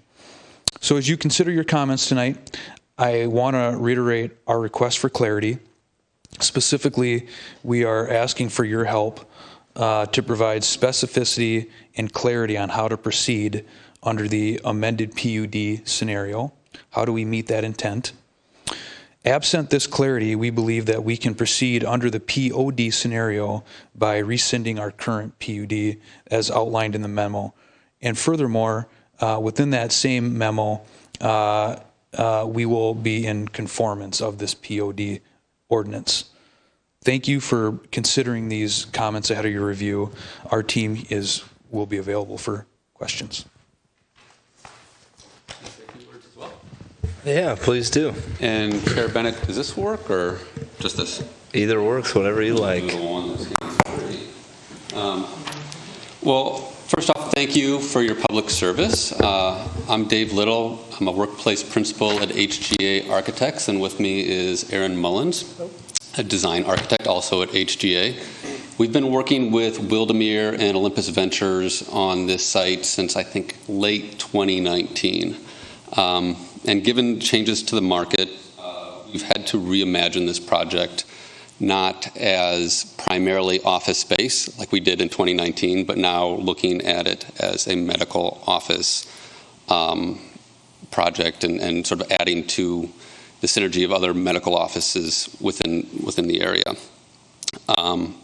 So as Carrie and Sean have mentioned, we're outlining two paths for your consideration, either amending the 2017 PUD or rescinding it and going with a more straightforward POD.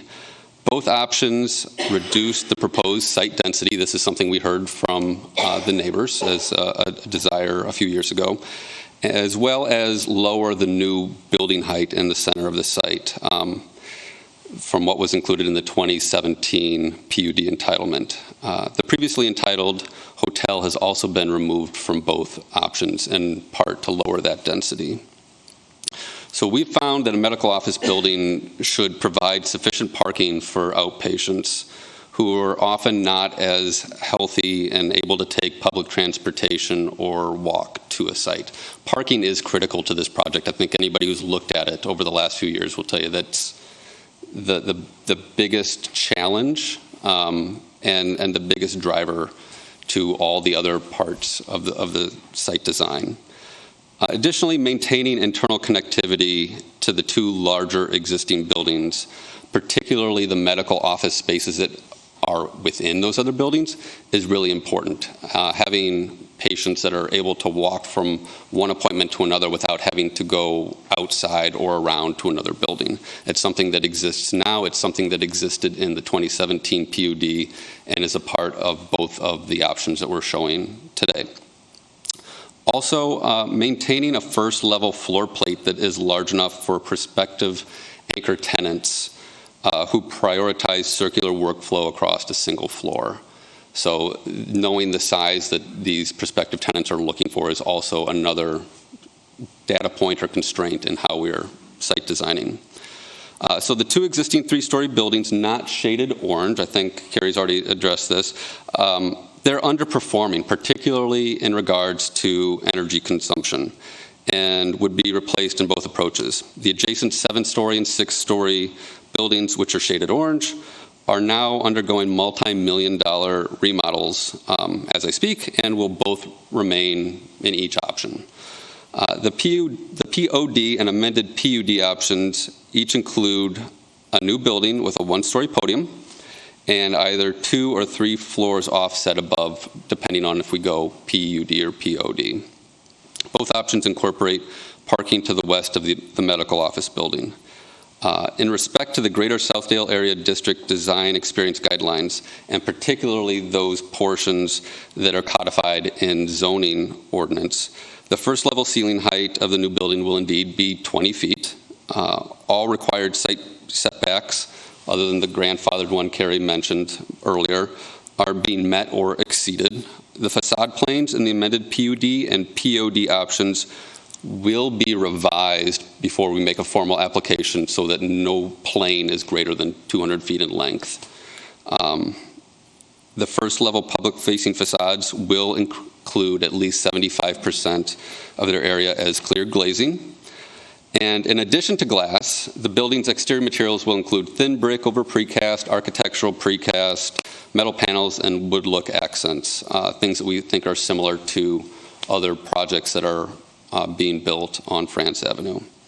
And we are interested in learning more about Edina's plans with potentially extending a promenade walkway along Valley View Road, possibly within the site setback areas. So we're essentially challenged on this design with either maintaining more green space along Valley View Road or instead placing more green space along France Avenue. The city's previously stated priority to connect the existing north and south parking lots along France informed our decision to keep the new building in the center of the site and reduce the green space along Valley View, and then the amended PUD increase the green space along France Avenue. That was the reasoning behind it. Any trees removed would absolutely be replaced in accordance with Edina's new tree replacement policy, netting more trees on day one and ultimately with a larger tree canopy in the years to come. The key difference between the POD option on the top and the amended PUD option on the bottom is the new medical office building and the amended PUD has a smaller first level footprint, in part because the restaurant remains a freestanding structure in that option. And there's a tree-lined connector aisle and public plaza positioned closer to France Avenue. With that, Sean, any last words before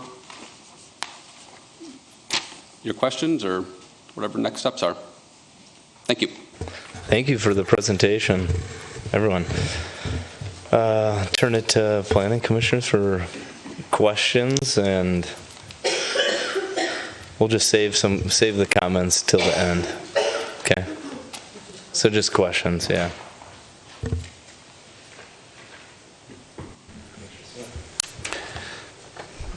Thank you for your presentation. I went back and I was looking through the 2017 meeting with DJR Architects, and I think Dean Dovilis, he was one of the architects on the project. Really did a good job, I think, of explaining the design, what he's trying to do, etc. And I know he had a quote. He said that at the time when he designed it, the savanna is the best natural asset of this site, was kind of the key point he wanted to share. I think we'll get back to that, but just a question on, so you guys are now the HGA architects. So tell me, is it a transition from DJR to you guys? Like, did this transferred over? Not the same company, right? So did the ownership change of the property, or how did you guys get involved now and DJR is no longer involved? I think for some of the reasons that I explained in the changing market dynamics. I think when we had originally envisioned this project, retail was a big focus, and in fact, when we did apply for the zoning application, the PUD application, we also submitted a site plan approval for Phase 1A and 1B, and that was that retail component, and we were going to infuse more of that retail. I think shortly after, as I mentioned before, there was the Amazon effect, and that really changed who would ultimately utilize those buildings and what type of retail would be there, and so that really warranted a change in kind of how we thought about it. And HGA is a local architect firm that has a lot of experience with medical office and just civil projects as well. And so we felt they were suited to represent us in this next phase. And by the way, that's not to diminish anything by DJR. It was just a personal choice to go the different route. And so you're Wildmere, right? Wildermere, yes. Wildermere, I'm sorry. So if I understand correctly, so Wildermere was involved in the beginning in 2017, right? Yep, they're both the same ownership. Because of COVID, the market dynamics, you guys decided to bring on HGA because they have more experience in designing medical office buildings rather than retail buildings, if I'm not mistaken. Is that, in essence, what you're saying? Because of the changing market dynamics, I think it's better to be said, from my standpoint, is we needed to take a fresh look at the site to what we could actually achieve. And so we interviewed a handful of architects, and HGA was very impressive. Yeah, just to add on to that, so you kind of mentioned what can be achieved. I guess my question there would be, in the original RGA approved PUD design, I do believe that there was less parking, there was more underground parking. Yes. I want to say that there might have been a medical building as part of the plan too, right? So when we say that you couldn't achieve it then, and so you have new designers design a new plan now, and it's now achievable, what couldn't have been achieved back then that's now achievable today? So Carrie brought up that plan from 2017, and I don't know if you can override the screen, but this site was always designed to be done in phases. And like I said, we had initially planned to focus on the retail for the 1A and the 1B. And if you look at that plan, where the building that we're actually being proposed today, that was kind of the fourth phase. And so I think the market changes, and I think in today it changes even more quickly. And so I think one of the key points that we are addressing is the middle buildings. The accessibility and the functionality of those middle buildings are quite poor, and it's very hard for us to backfill those buildings with tenants, especially in this market. And we are seeing a high demand for medical users inquiring about our site, and so that's why we are now designing this phase to address that part of the site. Gotcha. Hopefully that answers your question. It does to some degree. I want to give my other commissioners some airtime. I might circle back a bit later. Thanks. Thank you, Commissioner Smith. Commissioner Padilla. Yeah, what's the current occupancy of 6750, 6740, and 6700? So 6740 is 100% leased. That is Tavern on France. The other two buildings, we do have tenants that are in there that are in there on a short-term basis. They're approximately 10 to 20% occupied. In that we otherwise need to provide services to the entire building because we can't just shut off portions of it.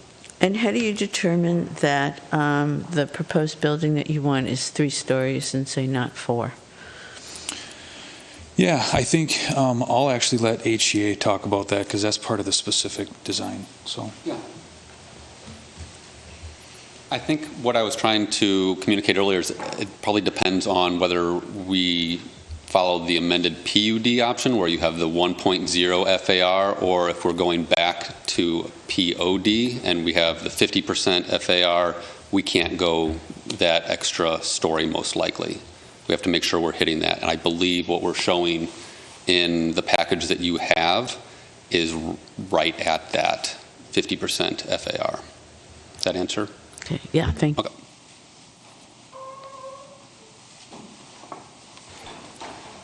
Down the line, Commissioner Miranda. Yeah, is there a reason you didn't put the medical building along France Avenue in the parking lot where the current building is proposed?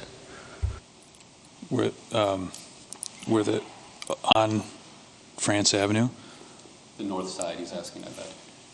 Well, the east side, right? So the east side of the property? On France? Yeah. Yeah, I think so. One of the important features of our building is the interconnectedness of the campus. So we do have flexibility to shift this around. I think one of the points that David mentioned was just under the current PUD, we are forced under this kind of pinch between meeting the intent and providing green space on France Avenue, or public plaza, call it, and keeping the green space behind the building along France. So we do have a little bit of flexibility there. Okay, thank you. I walked the site today, all around. Not quite all around, but all the way around all the buildings, and drove around all the streets. And you had mentioned in the previous plan there was the interconnectivity between the 6th floor office space and the building to the north and the building to the south. And I see it on one side but not on the other. I'm wondering if there was a deck above and parking below, because I noticed there's also pretty much like a 1-story drop from the east side of the site to the west side of the site. Yep. So I'm wondering, in the 2017 plan, I don't see that connectedness between the north office space and the previous proposed 6th floor office space, or 6F. I don't think that was shown above ground. So under the 2017 plan, there's a very thin dotted line that kind of outlines where the proposed underground parking was going to be. Mm-hmm. The existing 6600 building, that's the building to the north, that has an underground level of storage and parking currently. So that would have been connected through the parking below ground in some fashion. And again, the details and to the extent of that were unknown at the time, just because that was the 4th phase. So. And I think, and then I also did a rough count of the open parking stalls as I went around, and there were about 100. This was at 2:30 this afternoon. There were, I counted like 300 open parking spaces. So I'm not understanding the kind of critical nature of the parking for the lab. If this 3-story office space is kind of lab and. Yeah, so there will be lab, clinic, and testing in there. The code requires 1 per 300 square feet, and then there are some additions within the clinic space for employees and physicians as well. So I think today those buildings, let's just call them, they're very lightly occupied, the buildings in the middle. Additionally, we have recurring vacancy or tenants that we're dealing with in 6800 and 6600. I think you are right in that you probably noticed certain days are busier than others, and it's just the nature of today's hybrid work at home environment. I do know we have 2 large users on the south side of the site that aren't fully at the office 5 days a week. So Evereve? Yep, Evereve, Edina Realty as well. And there's also, I think it's less so on 6600 because that is more medical users, and they have standard times that they operate that they need patients to come into. Yeah. Yeah, I noticed that one was a little heavier on the north side. And Tavern on France, I don't know if it's a nighttime versus daytime, but the north side of Tavern on France was pretty open too. Yeah, so most of Tavern's patrons traditionally are parked, and that's one of the legal constraints that's one of the legal constraints that I had discussed. You know, they have to park on the south side of the site. But I mean, with the buildings the way they are, we're not I mean, we're just, I think us, the neighborhood, and our tenants are very happy that they're there. So we definitely want to try to accommodate Tavern. So between then and now, the 2018 plan happened. 2017 was the PUD. 2018, the Greater Southdale District Plan happened. And that plan encourages healthcare, but asks for connectivity across the site. Like the original PUD had the walkway from north to south and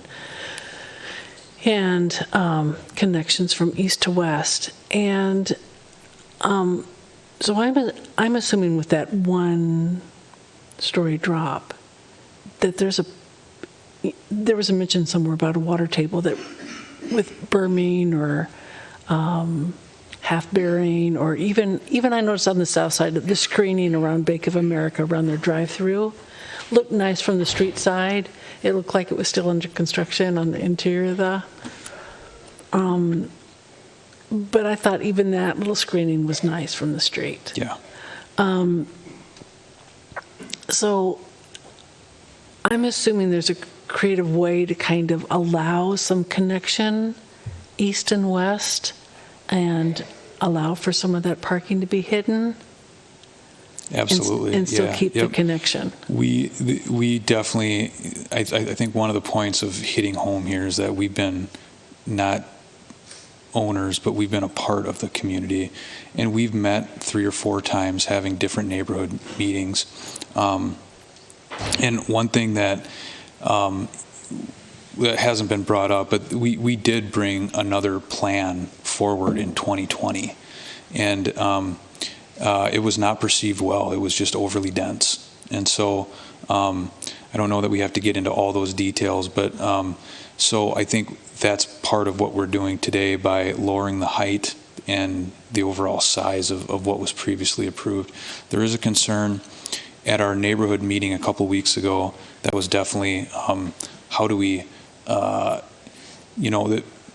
intent of the sketch plan, as you guys are well aware, isn't necessarily to have all the ideas fully baked. So we definitely plan to intend to screen any parking lights, but also parking lot lights as well from that neighbors. And we've actually done that. You know, the Point of France residents, for example, back in 2017, without even doing a next phase, one of their biggest complaints that came about in the neighborhood meetings, we have these round globes that back in the 80s were cool, right? But they emitted 360 degrees of light. And so out of those comments came an actual change to get directional style lighting downward. So and there were some other things that we did out of that. There was the need to address for more connectivity.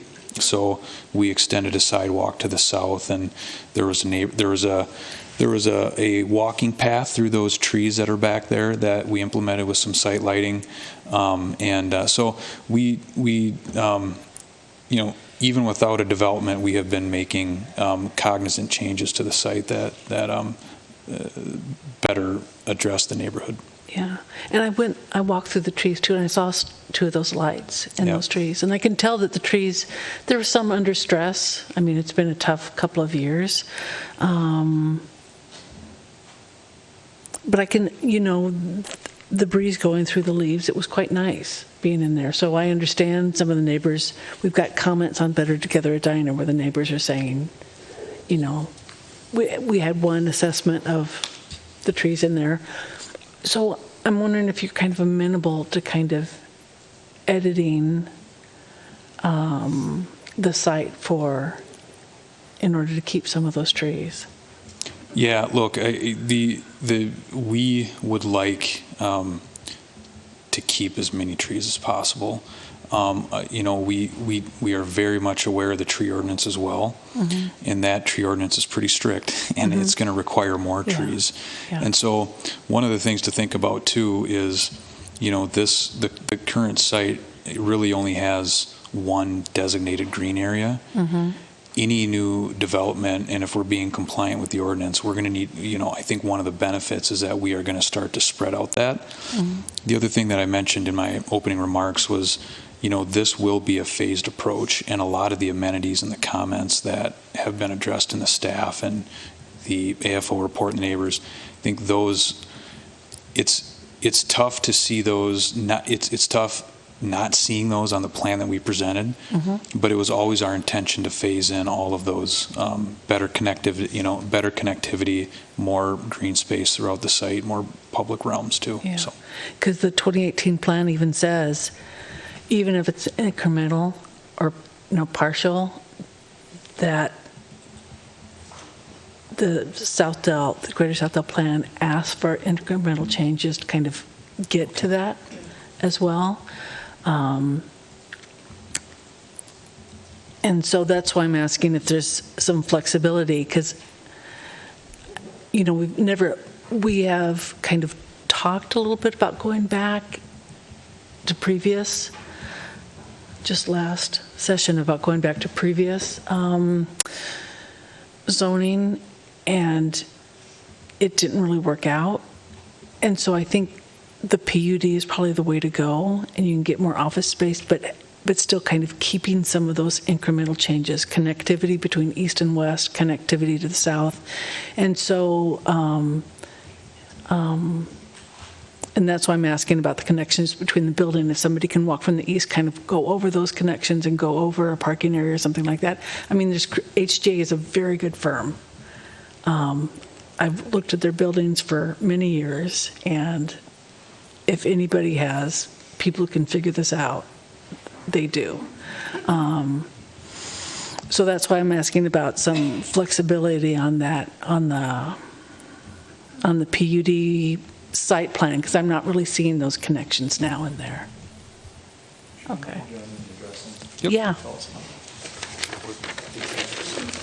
Commissioner Felt, thank you for indulging me a thought on that. I just wanted to point out in the proposed PUD, the tree lining that would be put at the 6700 address and at the backside of the 6800 address.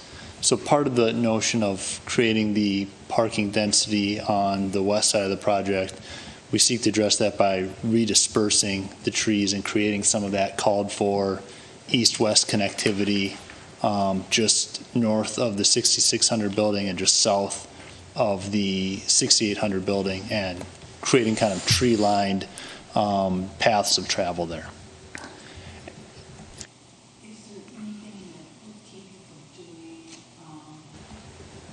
And underground on the east side with a deck above that, because of that story difference and kind of keeping that the back trees and This east parking will incorporate some underground as well to achieve the required parking counts.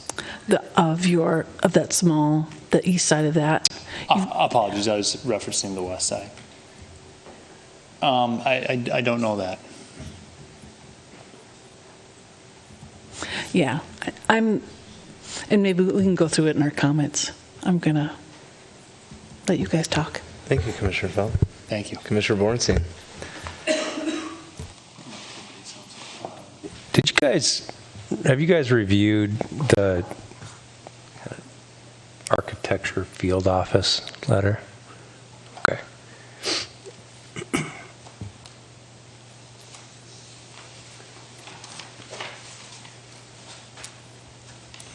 I don't really have any questions. I think I might have some comments, but. All right, thanks for the presentation. A couple maybe big high-level questions.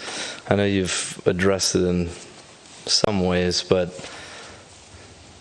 you do have, I mean, there's 22 acres here available, so I'm just trying to better understand why this particular building in both of these scenarios has to be where it is, and the parking has to be where it is when the original PUD, as staff mentioned, does accommodate a medical office building of more density closer to the office that you said has most medical use in close proximity. Why are you guys so set on demolishing that building and all the trees versus all the other space you have available?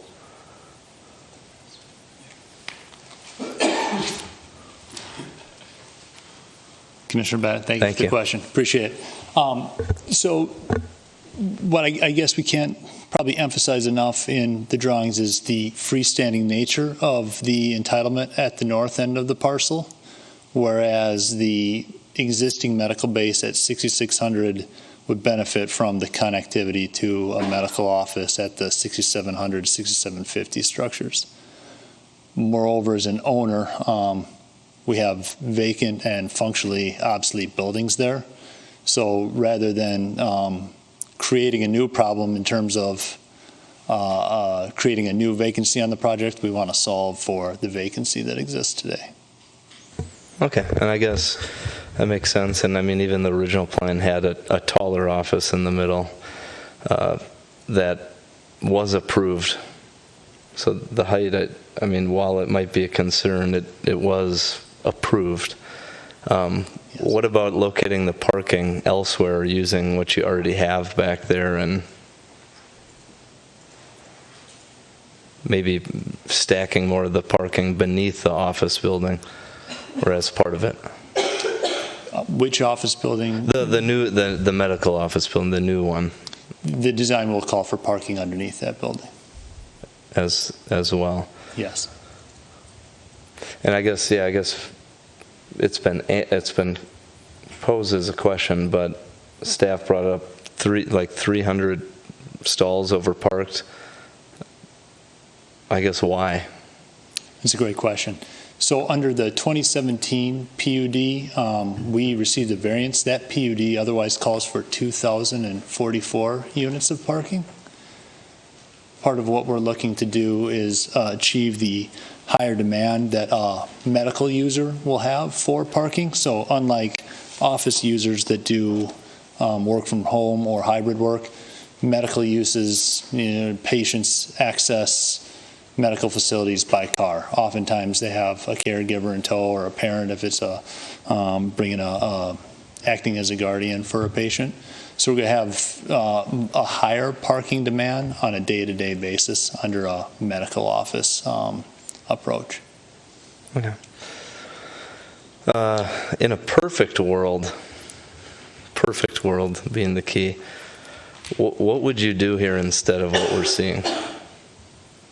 Like phasing-wise, long-term plan? Because, again, as Commissioner Smith mentioned, what was approved before, we could see the phasing, we could see the story, we could feel the mixed use, and I guess what we're seeing here is a lot of sacrifice for a big unknown in the future. So what would you guys do if everything worked out well? Would it be different than what is here? How would the other sites evolve? Yeah, Sean alluded to this further, and it's probably important. In 2020, there was a plan that called for much more height and density, and that was something that, through constituent feedback, we learned was going to find fierce resistance in front of the planning and city council. So we found ourselves since 2017 in a bit of a Goldilocks conundrum, and what we're looking to do is achieve as much of the design intent of the PUD as possible. The other, I think, economic and environmental reason we revisit the 2017 entitlement is just the feasibility and the challenge of the high quantity of underground parking that calls for. No, that's very costly, and sounded like it was part of the driver behind the 2020 resubmission. I guess my last question, and maybe it's for staff as well.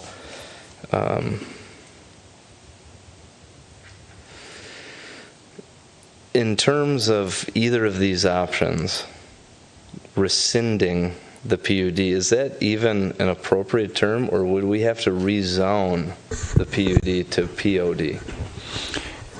It would be a rezoning. Okay. So I think in either of these cases, and maybe you can clarify, we have a pyramided discretion of, how much discretion we can use based off of what the proposal is at hand, and a rezoning is a considerable amount. Is an amendment of a PUD an equal amount of that? Yeah, that's where it could get a little dicey, because if we were to say you absolutely can only build the 2017 plan when it's not financially feasible, then the rescinding of the PUD may be the more appropriate term. If that's the approach, we'll have to get some legal advice from our city attorney. I don't know what standing we would have to go back to the original POD zoning on the site to say no to that. So I guess my question is, discretion-wise, if this were to be amended, it's similar to this being a new PUD, right? Yes, this isn't, as mentioned, like as simple as a site plan review. It's, okay. Correct. The PUD approach, if they went that way, then we're looking at all those criteria again, and does the overall site meet that criteria? Okay. I guess my last question is just piggybacking on Commissioner Bornstein. I know you have reviewed the architecture field office memo, and this ends up being a very handy review for us as we consider sketch plans as well as development proposals themselves. How do you plan to address the wealth of comments in here in any way? I think most of those comments are echoed in the concerns staff raised in their memo. I think we have answers to all of those, but what we need in terms of proceeding under a PUD is specificity on how to prioritize the varying feedback in that memo. Okay. Welcome to other questions. Yeah, Commissioner Felt. Well, I think a lot of those comments that staff gave and the field office gave are in the Greater Southdale Area guidelines. So they are part of the guidelines. So if we're going to do a new PUD, it is going to have to adhere to the Greater Southdale Area guidelines. That's correct. Yeah. And that means breaking up blocks, connecting east and west, pedestrians. There's a bus rapid transit going all up from University of Minnesota down to Southdale. By the time this is built, that will be in place, and those are the fastest expanding ridership of any bus there is. And I think there might be some people that would still kind of walk here and would love to walk through here. So I think the field office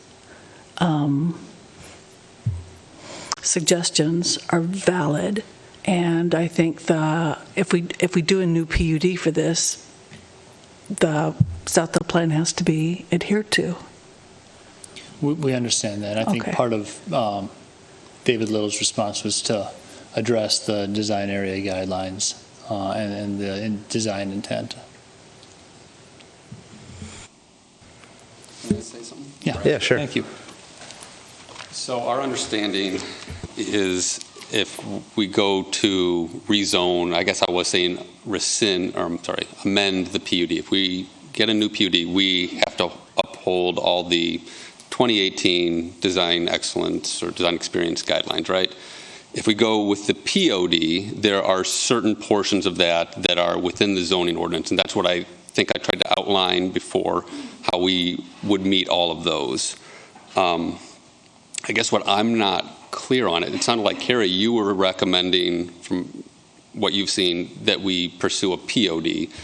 Not everybody has weighed in here, but what I have heard is more support behind a new PUD. And that's part of what I think our group wants to leave here with today, is what a collective recommendation from this group is which way to follow. And if it is, especially if it's the PUD, and we find things that are in conflict with one another, like wanting to save green space along Valley View, but we want to connect the north and south parking lots, things that don't jive. We want to have underground parking, but we also want the project to get built, and we know we can't afford that.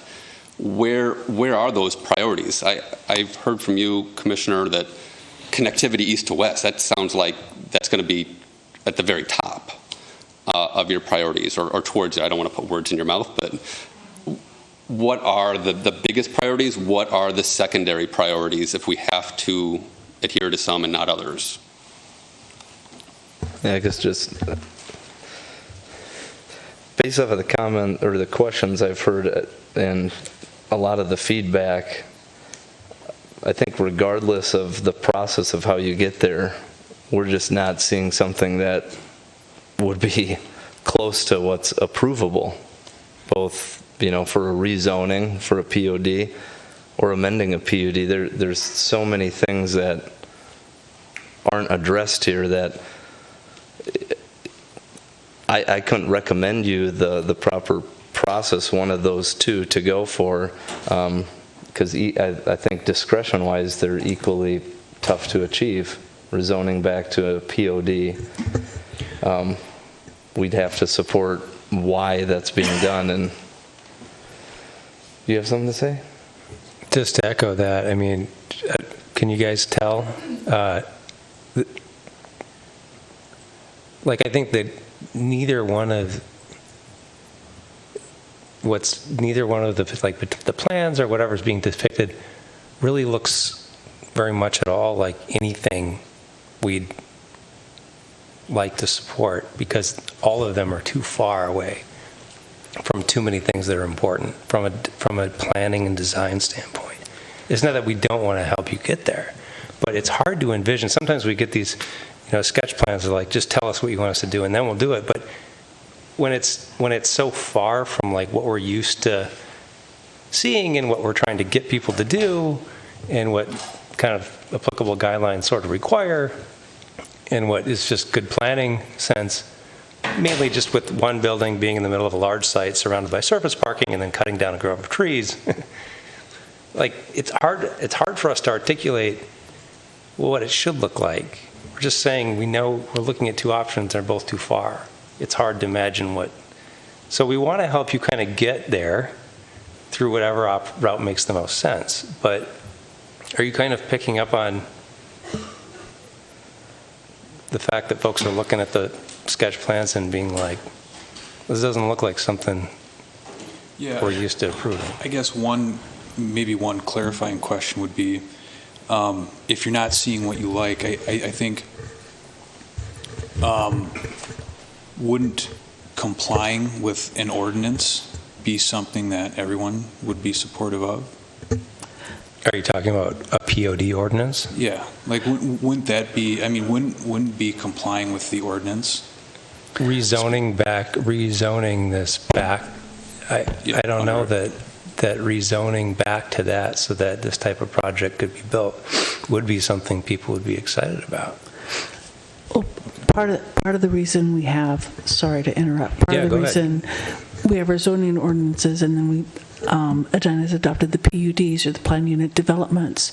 So those areas of change, like all of South Dell, the zoning is 60 years old.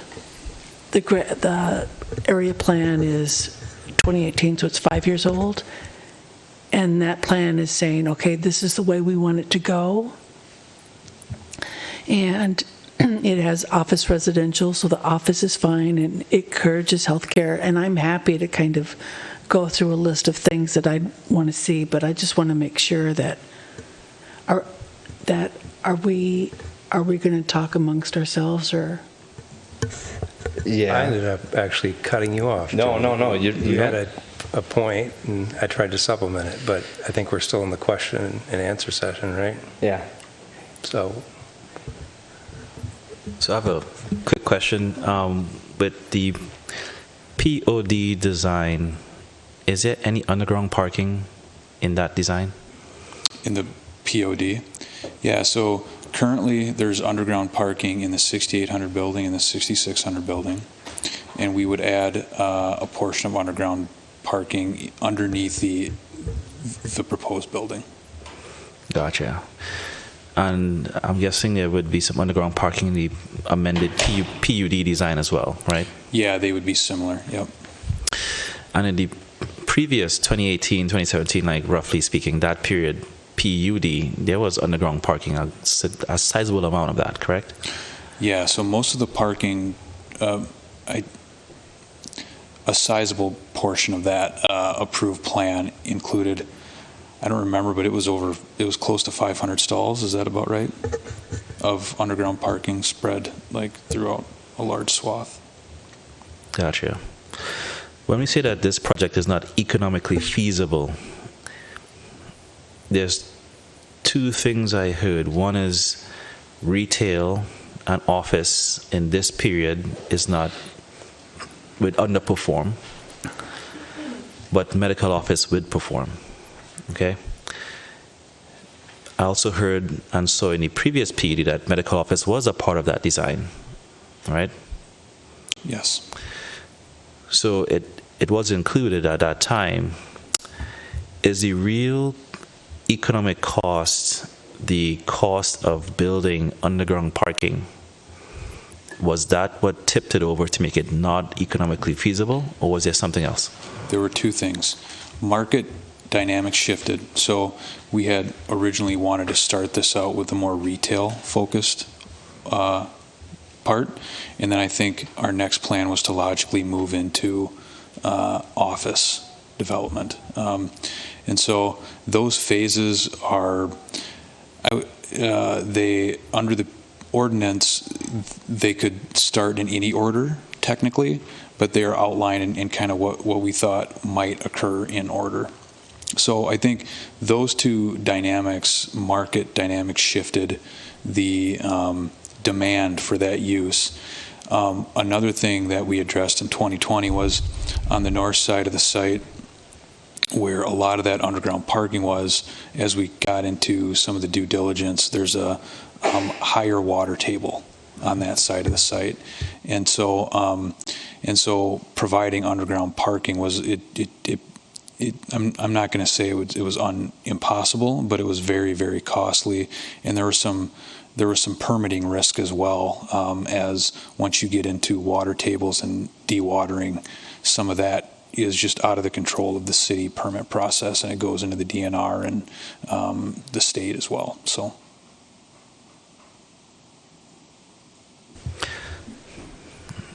it's not impossible, it's just costly, right? Is how you would characterize it? Or it'd be a difficult process? It'd be very costly, yes. And it'd be very risky as well for us and the area too, depending on what the dewatering requirements would be. Gotcha. So it's, okay, risky, but the risk could be mitigated with some water pumps, let's just say. I don't know how you de-risk a water table issue. We don't know either. Yeah. Okay. All right. Thank you. I guess just to add one thing into this, if we're speaking about process, and let's just imagine this is not something so far off as Commissioner Bornstein mentioned, but say we're looking at something we really, really like here. It feels to me the PUD vehicle would probably be the better one, because reverting this entire site to POD seems like a hamstring further changes that if they're anything close to what was imagined in 2017, it'd be conditional use permits, variances, maybe more rezoning. So that's maybe just something I could offer if we were seeing something really close to, like, again, what we could picture this achieving.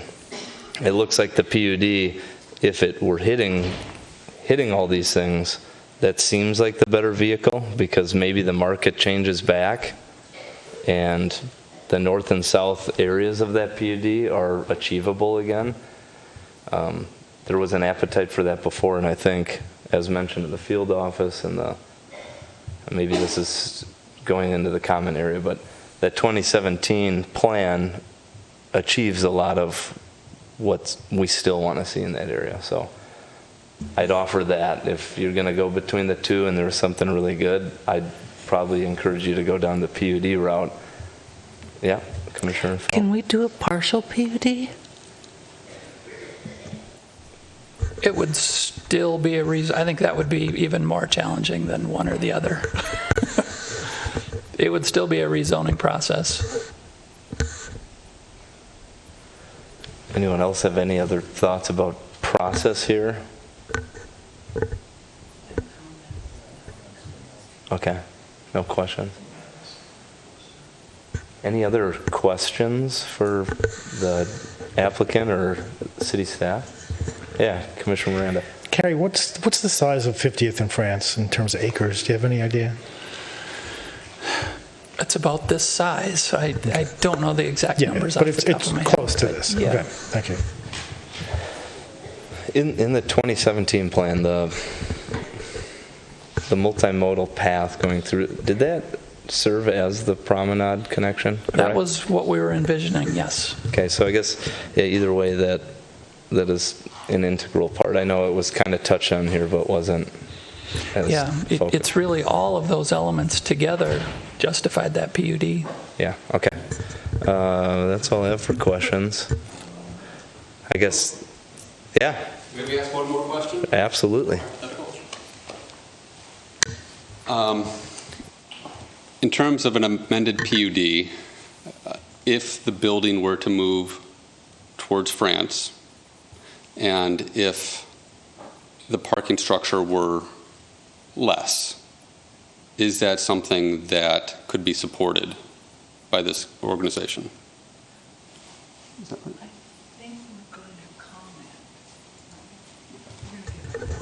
Maybe we'll take that as something. We're listening to you. So, question for some guidance. We're going to try and do that. Yeah, I'll just go down the line then, if you want to start, and we'll just comment, and hopefully we can answer that question as part of those. Okay. I'm just going to hold up pages of the guidelines. So Greater Southdale District Plan, page 48, breaking up blocks.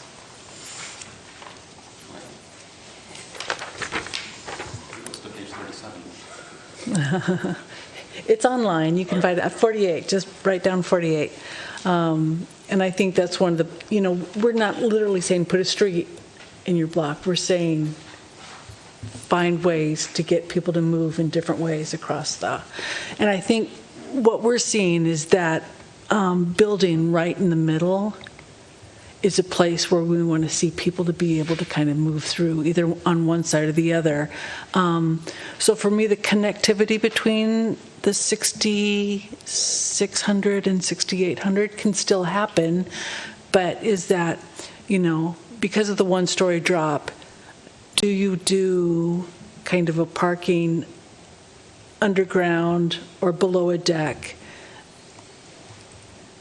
or 10 feet below France Avenue on that east side, and is that interconnected on the back side of the parking ramp, two-story parking ramp, even though it looks like it's on a street? Or is that connectivity between the buildings up above so people can go underneath it, or is that connectivity below?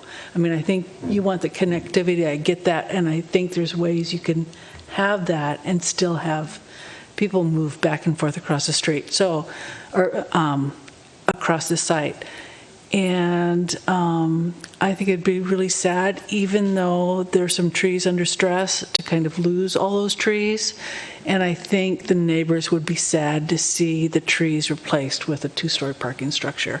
So I'd like to see that parking structure kind of move in some ways, and I think it can be screened or bermed so it's pleasant someplace else as well. And even on the section on page 40, healthcare, we want healthcare here, and we want them to expand, and we want to support Southdale. But even in the second part of that healthcare, it's link healthcare and wellness facilities to other destinations in the greater Southdale District with comfortable and convenient passages, allowing patients and workers the ability to move within the district without personal passenger vehicles. I understand that a lot of patients will want vehicles. I may need vehicles, but there might be people that want to move between Southdale and here in other ways as well.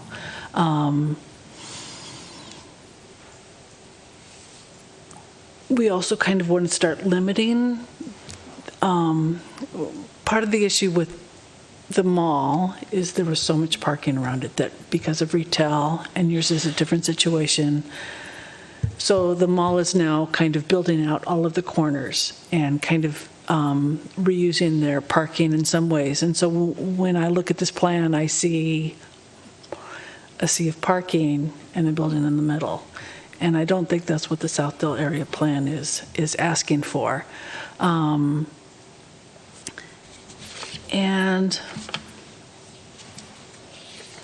you know, and I suppose for the trees, because we've had some comments come in from the public about the trees, you know, have spaces on site that, this is page 14, have spaces on site under aspiration number 10.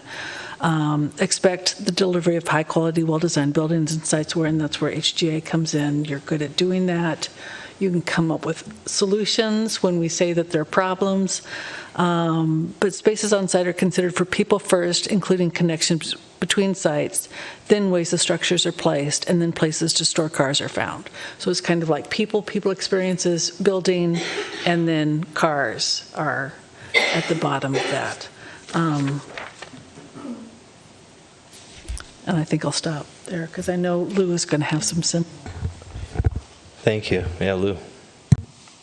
Sure. So, yeah, the client sounds like a great fit for the area, and so that, you know, we want to encourage that sort of development. So that, you know, we're not worried about the client, I don't think.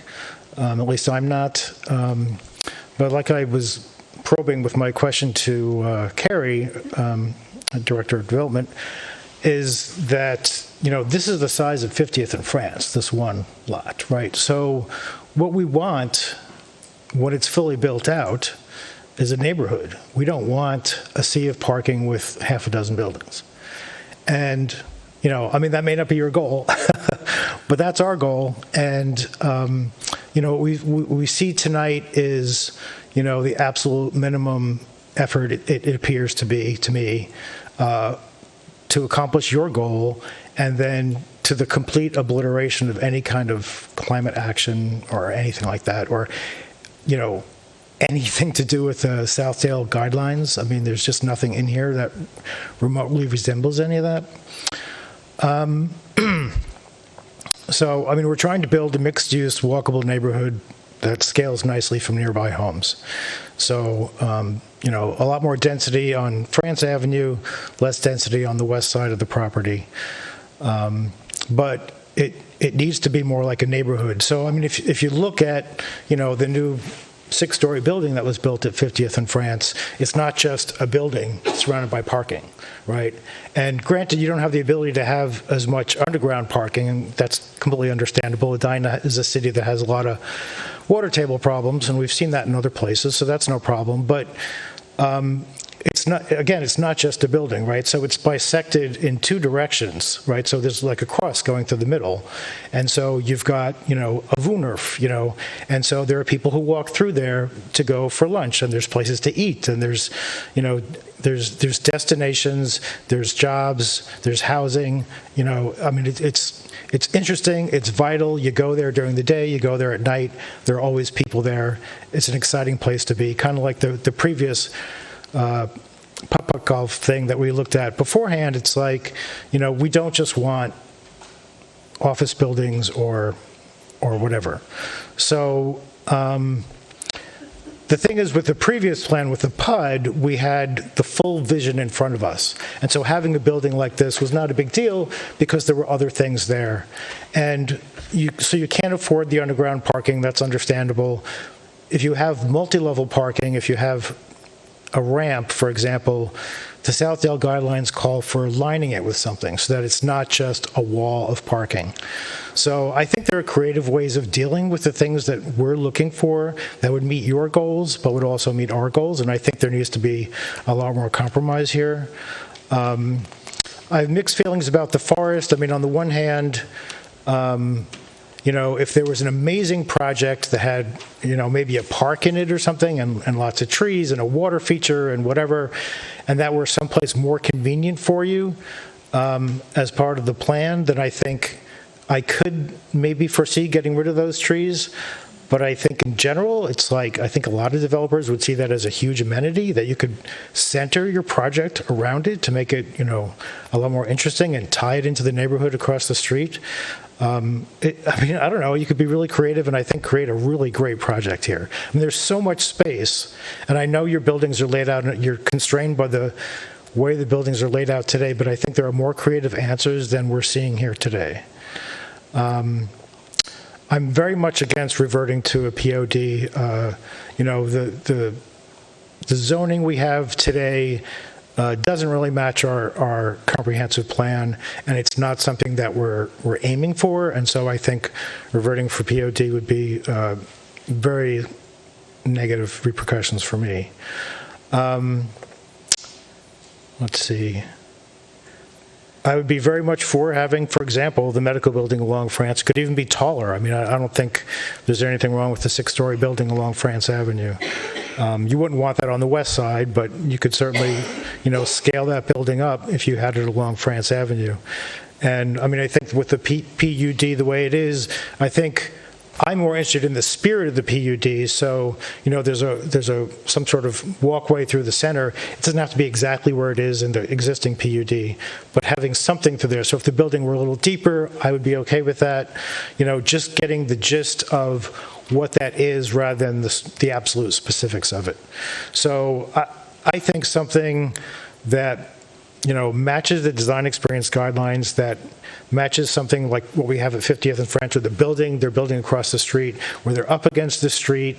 You've got, restaurants and multiple uses inside them. They don't have to be retail, but something other than, it could be daycare, it could be something other than just office space.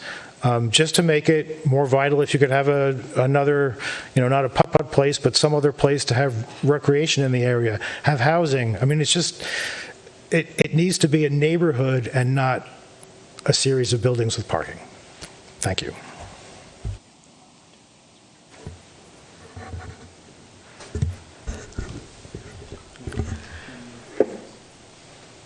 I certainly see the need for an office building, for a medical office building.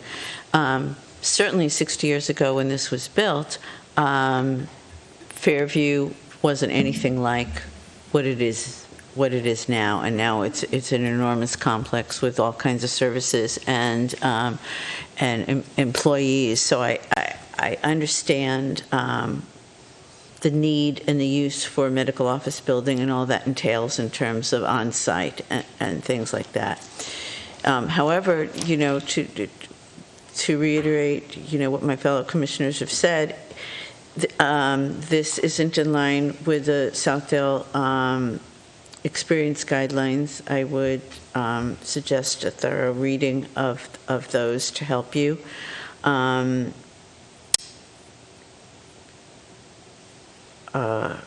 kind of fall in line with the vision that we are trying to abide by in terms of what the future of this parcel, which is a critical piece, a critical parcel in Edina. And I think there were so many comments made by the architect that are important things to take into account,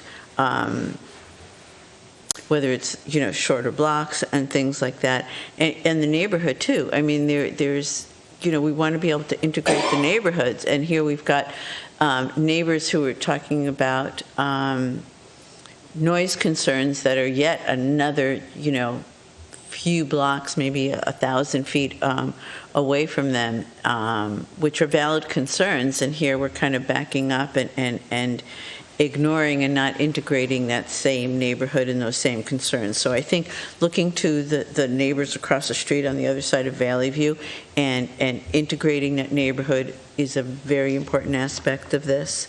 And so to the question that you brought up before, Mr. Little, I think that moving the ramp and things like that falls short of what we are looking for, and because I think we need more density and more diversity in this very large, very important parcel, I think that would necessitate a PUD, not a POD.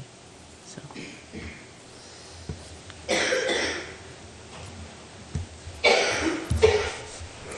Thank you. Yeah, I don't want to be too redundant, but I think my fellow commissioners did call out a couple key things that I agree with.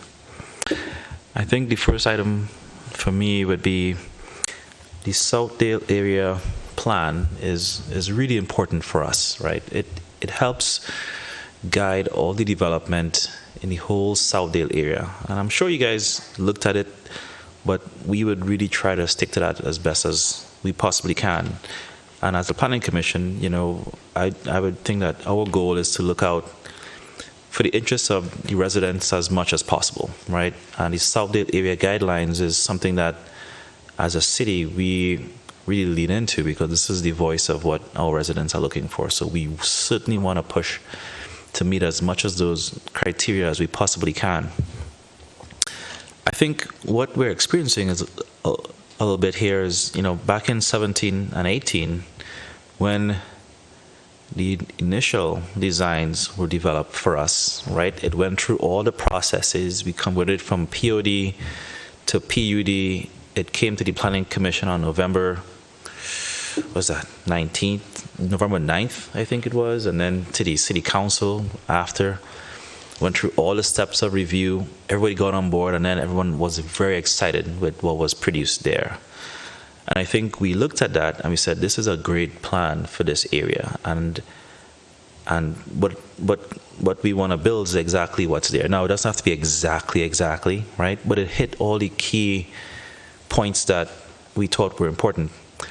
Now, what we have now, this POD design and a PUD design, falls short of what we experienced, what we agreed to back in 17, 18, right? And so we want to get as close to that as we possibly can.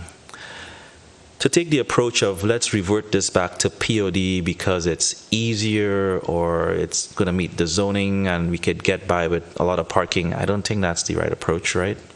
I think the right approach is how do we advance this and move the ball forward, right? And the PUD was the way to do that, because we really wanted to make this parcel of land really special and make it hit all the key things in the design guidelines. So out of these two options, as Commissioner Bennett mentioned, the PUD is the better of those two options, but it still falls short a little bit of what the original PUD was. For me personally, the thing that I want to prioritize is green space. I think this is something that the city, there's not a lot of green space anymore, right, across the city. And anytime we could preserve some level of green space that could help from a climate change perspective, that could help from a quality of life perspective, we certainly want to preserve that. So I totally get, right, we have a tree ordinance where you could plant some new trees to help mitigate any removal of trees that exist, but if we can preserve what we have, and as fellow commissioners have mentioned, make that a focal point to say this is a beautiful green space that we can walk around, experience, walk through, feel good about, especially for a medical office building. Patients want to connect to nature, right? That helps with healing. And I think walking through a parking lot with a lot of parking doesn't achieve that. So I think there's some work there to be done to try to preserve some of that green space that we have, and at the very, very, very least, completely replace it with something even more, right, and better. I think Commissioner Feld talked about the transitions and the different breaking up of the blocks. I think that certainly helps. I think that's also a really important point. That transition to Cornelia, I think, is really important too. But for me, the green space is my top priority item. The massing of the building, bringing it closer to France Avenue, I think is a good idea. And you could even go higher. Even if residents, yes, some residents would say that the height is an issue, but the further you put that building to France Avenue, you can go higher. And I think in the original PUD, everyone was good with 8 stories. I think 6 to 8 stories. I can't recall the exact number. But the height closer to France is not a bad idea. So I wouldn't be too nervous about doing that. I think that's the appropriate place for it. Now, the economic concerns, I think, is a big one, right? And here's where I struggle a little bit, because I think the same concerns that you guys are raising right now with underground parking and water issues were the same types of issues that we heard with, I think, the 7200 France development. I think they had some water table issues that they were dealing with, that we really pressed them to build a Wooner, to build the pedestrian walkway in the back and all that. And they looked at that, and then they came back, and I think some meetings later, it was a TIF financing issue, right? Because the city had to step in now and try to help support this. And I'm trying to think about how could we get the maximum that's economically feasible without having to go into any kind of other financing type of scenario for the city. So that's where I kind of struggle. And I know that's completely outside of the Planning Commission, but I think about that also when it comes to financing projects like this, where there's a really challenging water issue that has to be dealt with. So I want to balance that, and if we could get the maximum that still works for you guys, but not have to tap into anything that's TIF financing related, is important. Couple last points on the economic side. I think you mentioned that the DNR might have to get involved potentially if you have to mitigate water issues. There's pollution issues if you park on the ground, etc. If it's not impossible, but it can be mitigated, I think that's a good thing. If it's impossible, and when I say impossible, nothing really is impossible, but really hard to do, then we want to learn about that, right? I think you mentioned earlier that back then in 2017, you didn't fully understand the cost until you started to look at it. Then I'm like, okay, I get it, but we got to really understand what the impact's going to be. Like if you put forward a sketch plan, my expectation is that these guys have looked at this, they understand the challenges here, and they're putting forward this plan because they think this is what they could do based on the cost and the expense of making it happen. But if you say, here's a plan, but I don't know how much it's going to cost, then I feel like more due diligence has to be done there, right? So that's an important point. I think overall, this is a very important parcel of land, and if we could really try to push towards getting to those design guidelines, that would be the best. And I know you guys are looking at that, right? You guys have tried, right? I get it. But what you're hearing from us, I think, is we got to do more there, I think. Because both options, not ideal. The most ideal of the non-ideal is the PUD, that middle sliver is being changed. And even that has to get, I think, improved to some degree. So there's some creative things that we could do as Commissioner Miranda shared. And I think that's what we want to see in the next go around. Thank you, guys. Okay, I'll try to be fast and not repeat, but thanks, fellow commissioners, for all your good thoughts. I kind of echo all of them. It sounds like POD is probably a better path right now than PUD, and some of the flexibility and trading off that allows versus POD. In general, it'd be good to see kind of traditional accepted design principles incorporated more, like buildings should be closer to the street. Generally, parking should go behind a building. Generally, surface parking should be minimized if possible. Consideration should be given to pedestrians and pedestrian movement through a site. Connectivity if possible. And then, green space should be preserved, and the green space being this kind of unique grove of oak trees that is actually kind of important, and I agree with Commissioner Miranda, is probably an amenity to the site if you can creatively think about how to incorporate it. And that's really what I would say. So I would just encourage you guys to kind of, read the design guidelines again, think a little bit more creatively about how to incorporate them. Maybe look critically at the architecture field office letter, and give a little bit more credit to the concept of the trees and the reason why people want them there. There's actually a moral dimension to cutting down trees too, whether or not I personally believe that.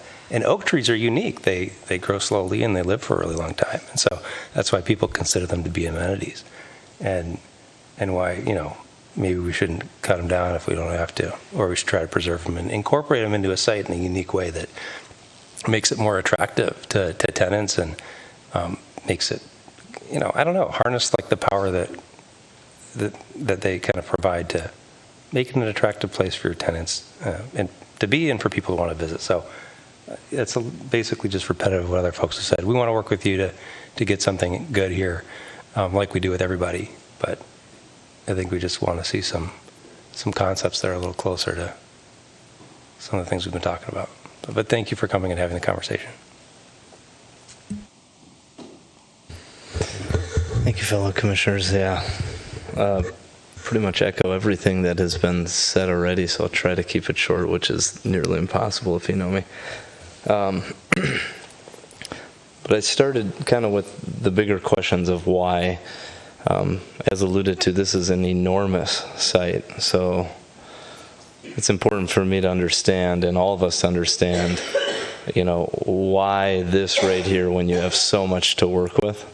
And then it's like the only trees that are on site are just mowed down. It just fundamentally, both of these options are they're just a no-go fundamentally of where certain things are placed. But then you did answer kind of why as to it being important to start with demoing that middle structure and building something there.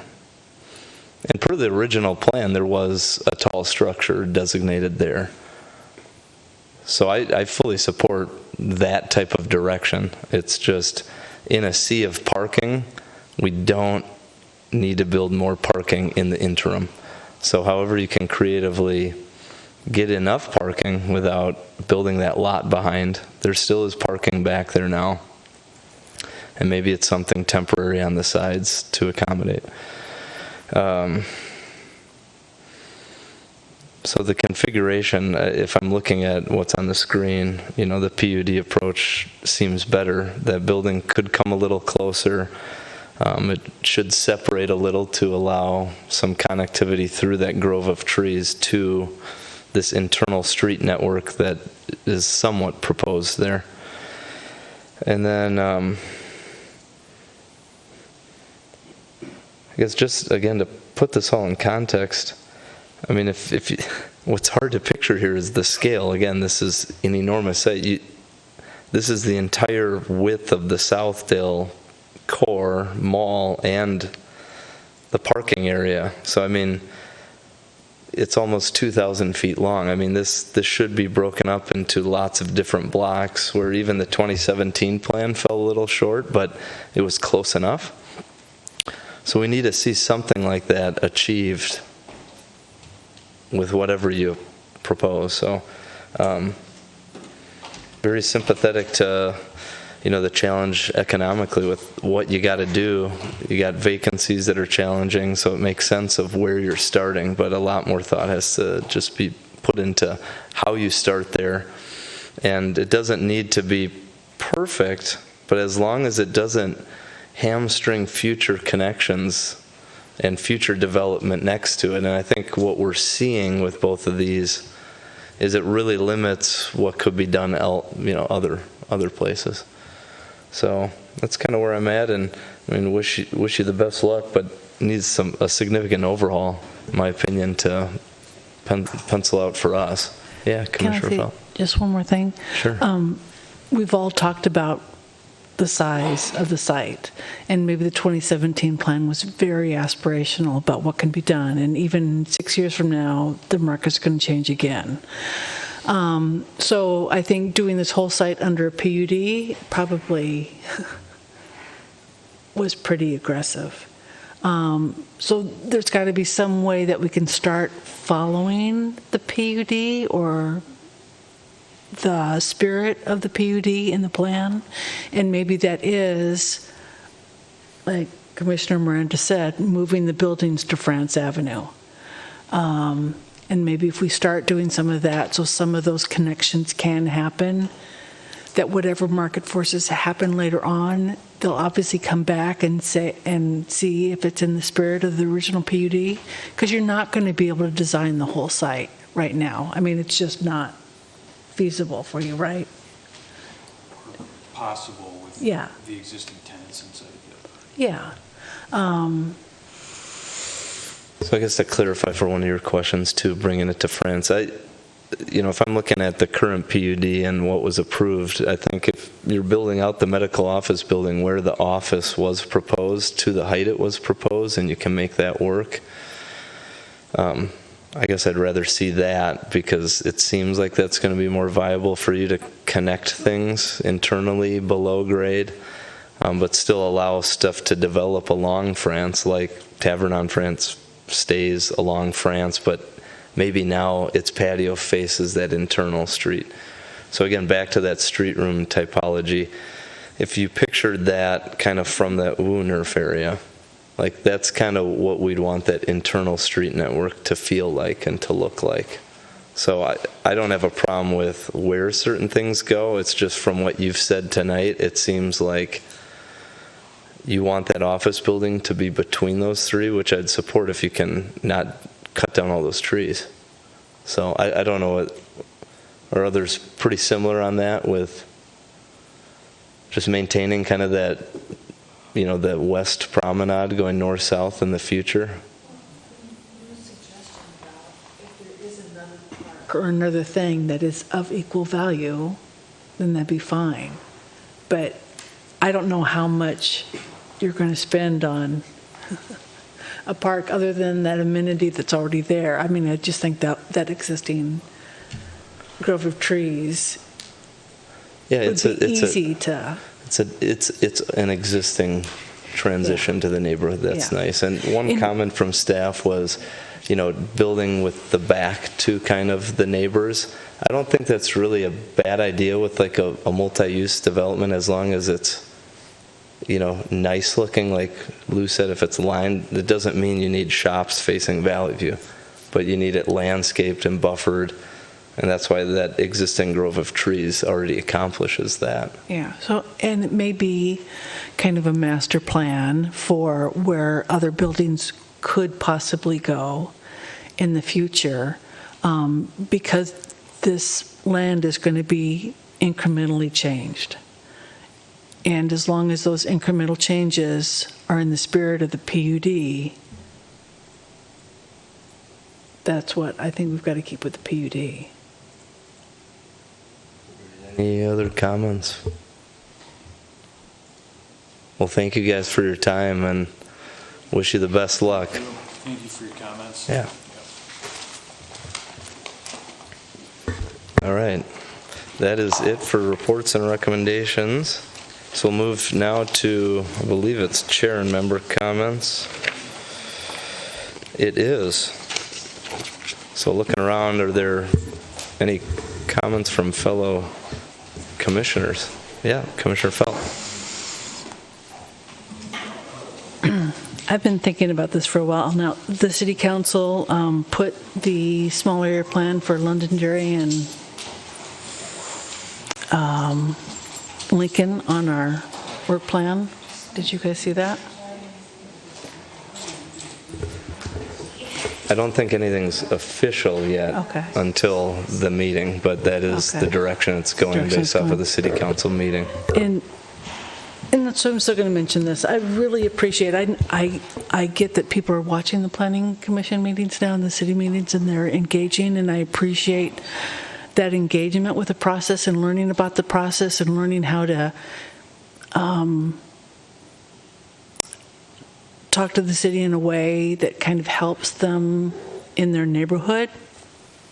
And I got to say, I've walked that site, that Lincoln site, twice now, once by myself and once with another person concerned. And I also know that we have been asked to walk to the site with the neighbors. And I just want to reiterate that we are all volunteers, and that we have all, this is not a paid position. And some of us have asked to be on the planning commission. Some of us have been put on the planning commission and wanted to help in kind of other ways. We have different day jobs, legal, engineer, architect. And I think my skills are suited to the planning commission, and so I enjoy kind of being a part of the community and helping out the community. And this is all volunteer. We spend 10 hours preparing and reading through and being a part of these meetings when they last like 4 hours, or 3.5 hours like tonight. And we have families and loved ones that are kind of important to us. And so I'm just saying this because if we go out and talk to the neighbors, I've seen some comments on Nextdoor, and I've seen some things, that make me a little anxious, and not necessarily wanting to put myself in a situation. So I guess this is my ask, and I'm hoping that someone is listening to this in that area, that as long as this is a respectful and kind process. And I also want to say that I hope that we aren't, as a city, ostracizing people that can't afford to buy their own yard for their children to play in. And I noticed just recently that the fastest segment of the homeless, growing segment of the homeless population is senior citizens now.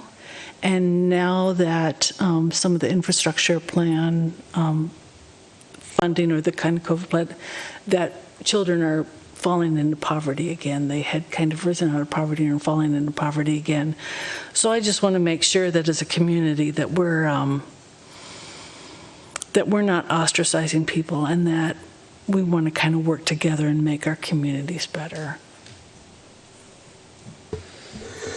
Thank you. I was planning to speak to the creation of that small area plan too, just knowing that it'll await us, or me, next week when we present our work plan to the city council. So also just wanted to maybe explain to people who are tuning in, if they happen to be, the planning commission, we kind of serve two major work roles. One is at these meetings bi-monthly, where we volunteer a lot of our time and effort to serve on kind of development proposals that we react to one by one. It's the reactive part of our job as planning commissioners. And then the other major bucket is all of these other items that are on our annual work plan, where we get to more proactively address land use issues or measures or ways to make the process itself more efficient or easy for applicants, developers, residents, etc. And so to be clear, we're very diligent and proactive on those items that keep compiling on a list in the background. Some years we don't get to things. And so this year, we had a full set of tasks that we agreed to that we're kind of maxing out. And I want to be clear to the community, we're trying to make our process as transparent and predictable as possible. So we're very diligent with following this proactive process of going step by step carefully towards certain goals, like an ordinance for an ADU, which didn't start out as that. It started out as one step per year. Then it grew to another one. With the small area plans and the areas of potential change, that is on our work plan of, like, we want to sit down and re-identify everything and maybe have a preliminary what to do in certain areas. And we know that small area plan that you mentioned, the Lincoln Drive, has a lot of attention right now, and it was identified as an area of potential change in the 2008 comprehensive plan. But while I've served on this planning commission for 7 years, there has been no urgency or interest or measures taken to start that creation. And so it felt inappropriate for us to just inject that based off of a reaction to specifically a development proposal in that area. And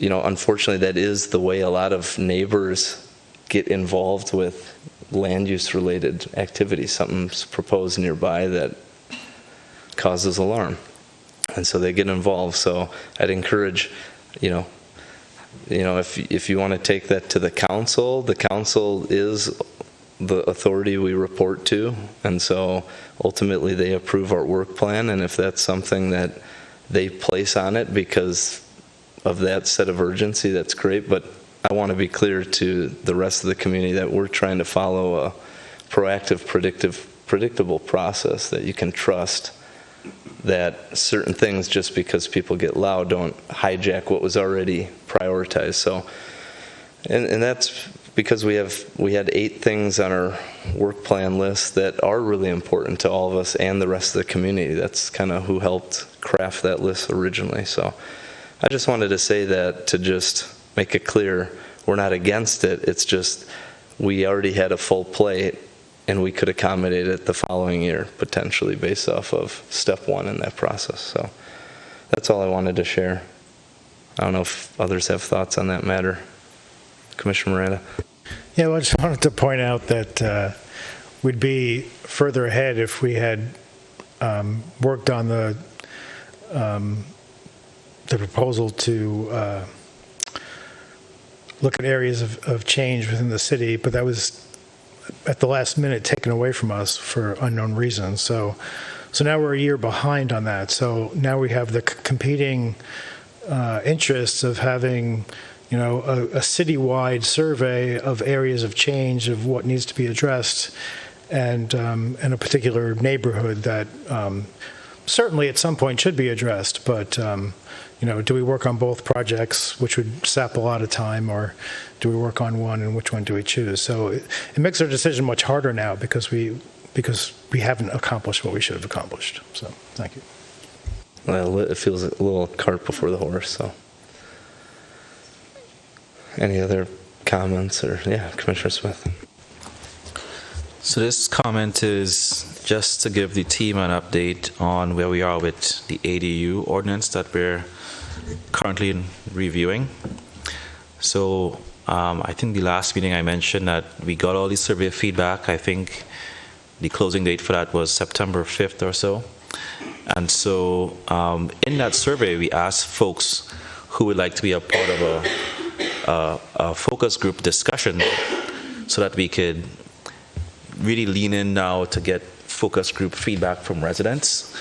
And so we've set up 2 focus group meetings, one October 3rd, and then from 11 to noon, and then the other one on October 5th from 6:30 to 7:30 to catch folks who will be around in the daytime and then catch folks after dinner time. And we've already selected folks for those meetings. It's a mix of folks who are for and against. So we wanted both perspectives on the issue, so not just all weighted to one side. So we're hoping for some really good engagement to address anything that comes up that we didn't cover already or receive comments on in the survey. And hopefully by the end of those 2 sessions, we'll have some notes that I'll definitely bring back to the Planning Commission, along with the survey feedback and what we got from that as well, so you guys could take a look at that too as we move this along. So a lot of great progress, and to Jimmy's point, we're going through step by step carefully, making sure we execute each step in turn, and we're at that stage now where we're doing that focus group kind of conversation to get going. But so that's the update. Great work. It's exciting to see. Any other comments?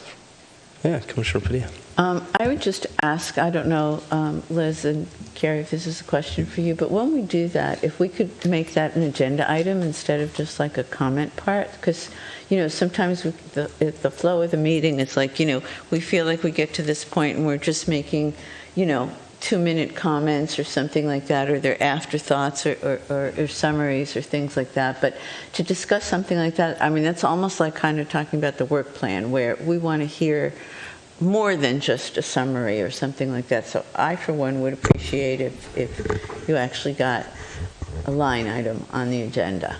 I don't know if that's possible, if we can do that. I just think it's important enough that it's separate from just the comments.